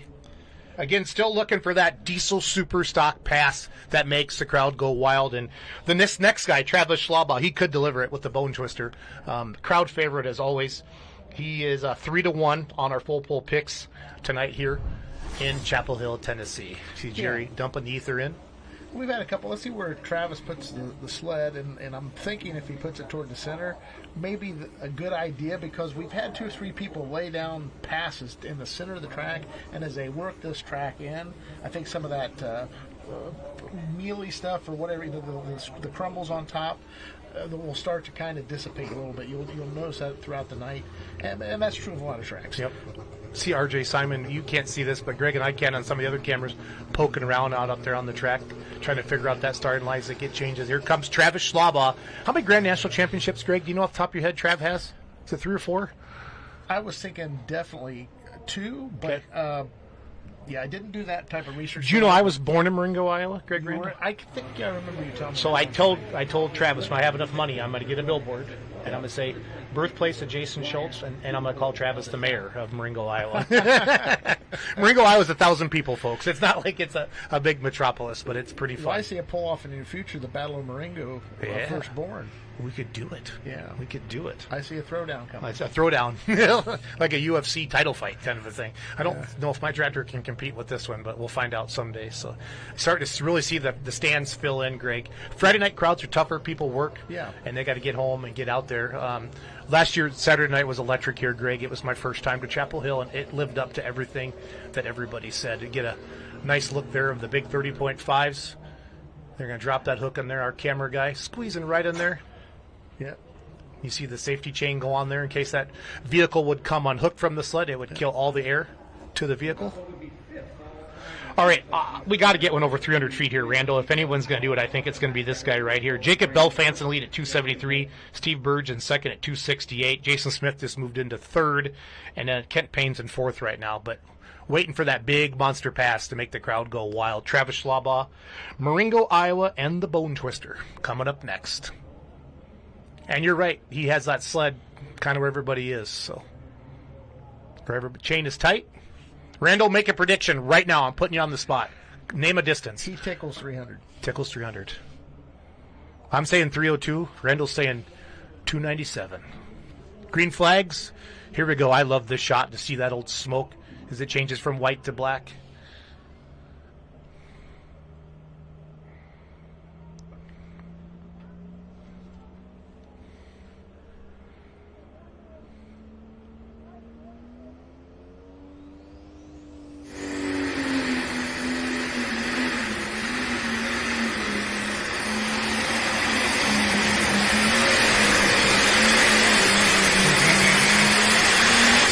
There it is, Randall. There it is. And that's why they didn't change the sled. Can you hear me? Travis Schlabaugh? Travis Schlabaugh takes over the lead. Great. That's a great run there by Travis, no doubt about it. That was the one that we talked about, kind of gets everybody to stand up a little bit. So I like that a lot. And his front end just held. I think we tickled more than 300 feet there, Randall. Don't you think, buddy? So yes, yeah. And sometimes it can be full. And I just know on the radio traffic, not having it listening. But is it killing you? There's talk about, wow, we got to have a run back there. I'm sure there's a run back there. And then when the front end comes up and just kind of holds. Just kind of holds there. That's it is. What 340, baby. Yep. That's why we love the diesel superstocks right there. And that's it. There's so much horsepower when you can really transfer to the ground. That's why you see a lot of disparaging distances between, because if you're not right on, you're going to be back a ways because the weight is very. But when you get hooked up, you can go 340, 350. Great sled setting by the Bowers. Yes. Well, and that's that's one of those picture perfect passes from Travis. So they go 340. So Brandon Hunt coming up next. Live and Dream. I think this is the first time he's been out as we watch the beautiful Bone Twister. The first time that Brandon Hunt's been out since Louisville, if I remember the National Farm Machinery Show. Do you agree with that? Yeah, I would agree with that. Good. As far as on our circuit, definitely. And they really love coming here. H&R Ag big Equipment, sponsors, right? Big sponsor here, and so they definitely want to be here. And just a great family, generational family. And one of our sponsors, Case IH, the Grand National presenting and they got sponsor. A picture of D2 over there on the trailer promoting the event. Darren Hunt's Pro Stock from the days. See a shot of Esden Lane there from our end camera. Travis Schlabaugh just took the lead at 340. Brandon Hunt's got his work cut out for him. Big disparity right now between first and second, but we kind of expected that. We really hadn't seen anybody lay down a monster pass, as we like to call him, but Travis just took care of that. We could hear the crowd yelling inside the trailer, so that always gets me excited. Good shot there. Brandon's moved it over a little bit. Going back to where Blake Graves were. That surprises me. It surprises me, too. I wouldn't think I would have stayed in the main drag because they're working it in. And it's, but, hey. Well, that's why we're sitting in here and he's sitting out there. That's right. Brandon Hunt is 4-1 for those of you watching at home on fullpoolpicks.com. I want to give a shout out to my friends in the Lake of the Ozarks. They're sitting in the pool watching Chapel Hill tonight. Brad Holzauer and our gang that help us put on the Pullers Championship. They called us. The grill looked pretty good too. The grill did look good. They have Wagyu steaks. But why couldn't they get that through your phone so we could smell it? We got to ask Elon Musk about that. That's right. I'm sure they're working on it. They're working on it. Great shot of those big top chargers there. I'll tell you, Brandon Hunt. That is. I love that shot. See the eyeballs there of Brandon Hunt looking down the barrel of a gun, as I like to say. Again, thanks for tuning in to fullpool.live. If you haven't done it yet, head over to fullpoolpicks.com, make some picks. Mini rods are going to be next. Get your wagers in now. Then we're going to go pro stocking. So let's see if he gambled with this left side of the track. First of all, I want to see the tractor make a good A to B pass. You hear Grant Theobald say that all the time. Just go A to B. And then let's see if that's a good spot. We did see Travis kind of cross track. He started in the middle and he ended up on the right side, Greg. Yeah. So his stacks kind of have that same appearance as a Super Rooster, the big split down the middle.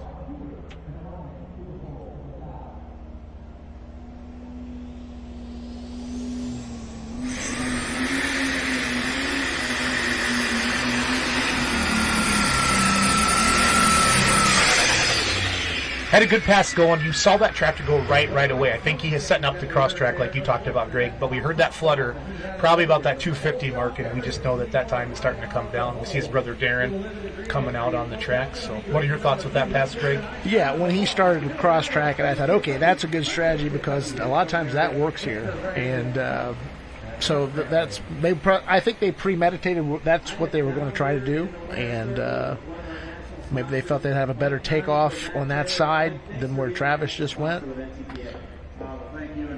Good shot of Brandon Hunt there. Big sponsor of this poll. His family watched the replay. Everything looked good here. Front ends hold up nice, and I thought we were gone. And then we just heard that little bit of a flutter. But that's going to move him into a strong second place. Yes. Greg. You see that again up there on the screen. That second on the bottom right, that's their immediate placing fans. You asked for it, and we're giving it to you here at fullpool.live.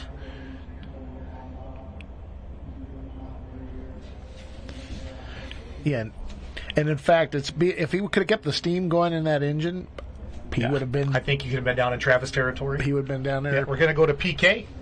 Allison? All right. We're watching the guys evaluate the track. We're going to walk up on Colin. Colin, as you evaluated that track, what were you thinking? What's on your mind? I need to go further than Travis Schlabach. Come on, what's in the toolbox? Oh, just trying to find a groove that no one else has been down. But on a new track that's first class, you can't go do something different. You got to stay in the groove. So we're going to stay in the groove, and we're going to see what we can do. Good luck.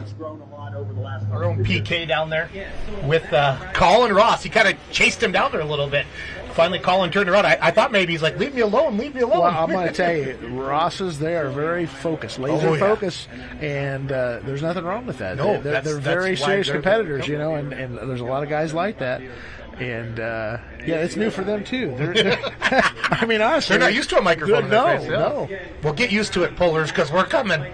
We're doing this for our fans. Now, talked about Jacob Belfance earlier with the chain reaction. This is his dad, John Belfance, with the Chainbreaker out of Salem, Indiana. I love the looks of these tractors. Alabama. Yeah. Yeah, they moved, from their business. Yeah, something to do with their business. I remember talking to John about it.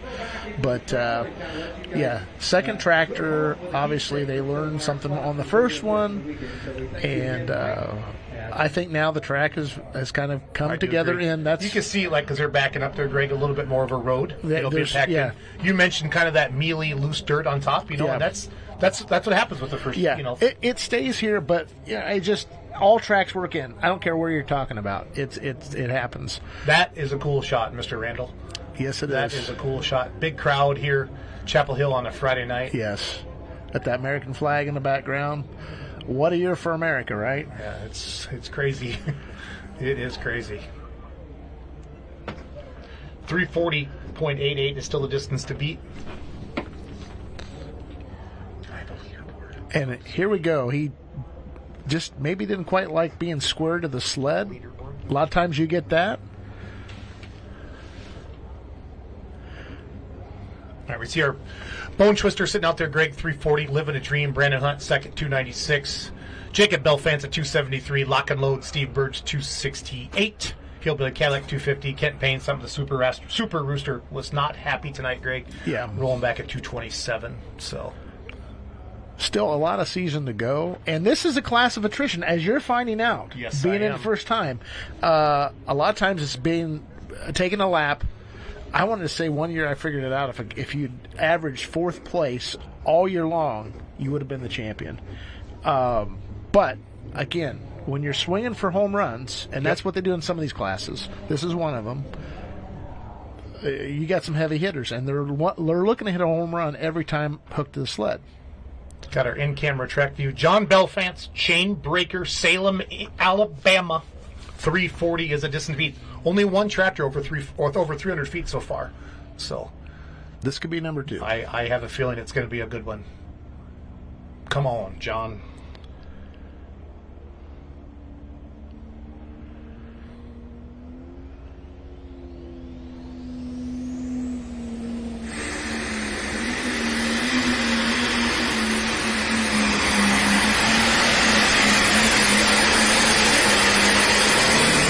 Clearly over 300 feet, Greg, but did he get the 340?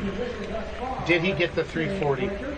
I think he's 310-ish. Yeah, I think he's 320, 330 is my guess from here. So we're going to get that up for you here in just a second. John Belfance with the Chainbreaker chasing down Travis Schlabach at 340.88. And there's so much like locomotives. I mean, the water they're burning is amazing, insane. Right? Have you figured out what you're burning? I don't even know. Doug Meisinger, when I decided to go diesel super, he said he'd take care of everything. I've sat on my tractor once since I bought it. So come on, Jason. I don't know a lot about it. So Well, I really like this live stream stuff. So it's hard to do both. It's hard to do both. I'll pull it one time. You want?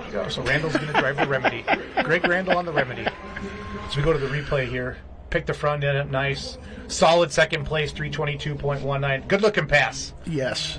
Like how he got his wheels up and kept I it love there. those mitered stacks. That's a sharp looking ride. Yep.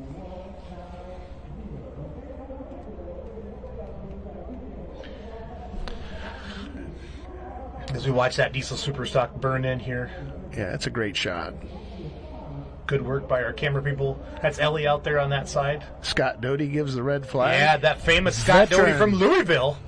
Now, the next two pullers, Esden Lane and Colin Ross, Yeah. Greg Randall. And then Stan Blagrave. Yeah, he's come coming back. I forgot So all you got, about that. You got, You're talking about three heavy hitters. I mean, not to offend anybody, but if you're making a Mount Rushmore of Superstock diesel pullers, they're in the conversation. Yeah, right? you well, think? Esden's on there. He's Yeah. on. Yeah.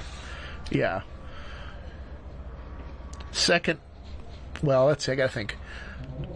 I think he's third most NTPA titles. I think he got Banner Brothers and then Holman Brothers. I think Holman broke it, then Esden. Redline Fever's got a third in Hutch this year, Greg, and a second in Toma. Basically 2-1 on fullpullpicks.com. You see his crew member Mark Altnuzzer helping him out there. I think the biggest thing Esden's been searching for, and some of it definitely could be health related a few years ago, but consistency, getting consistency back in the Redline Fever program.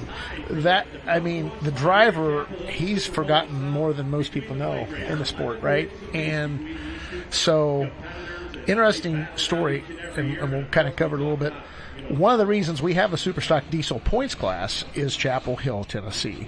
And we'll talk about that here in a second, but to give Esden his due here in the starting line, he's won here probably as many times as his counterparts in this class.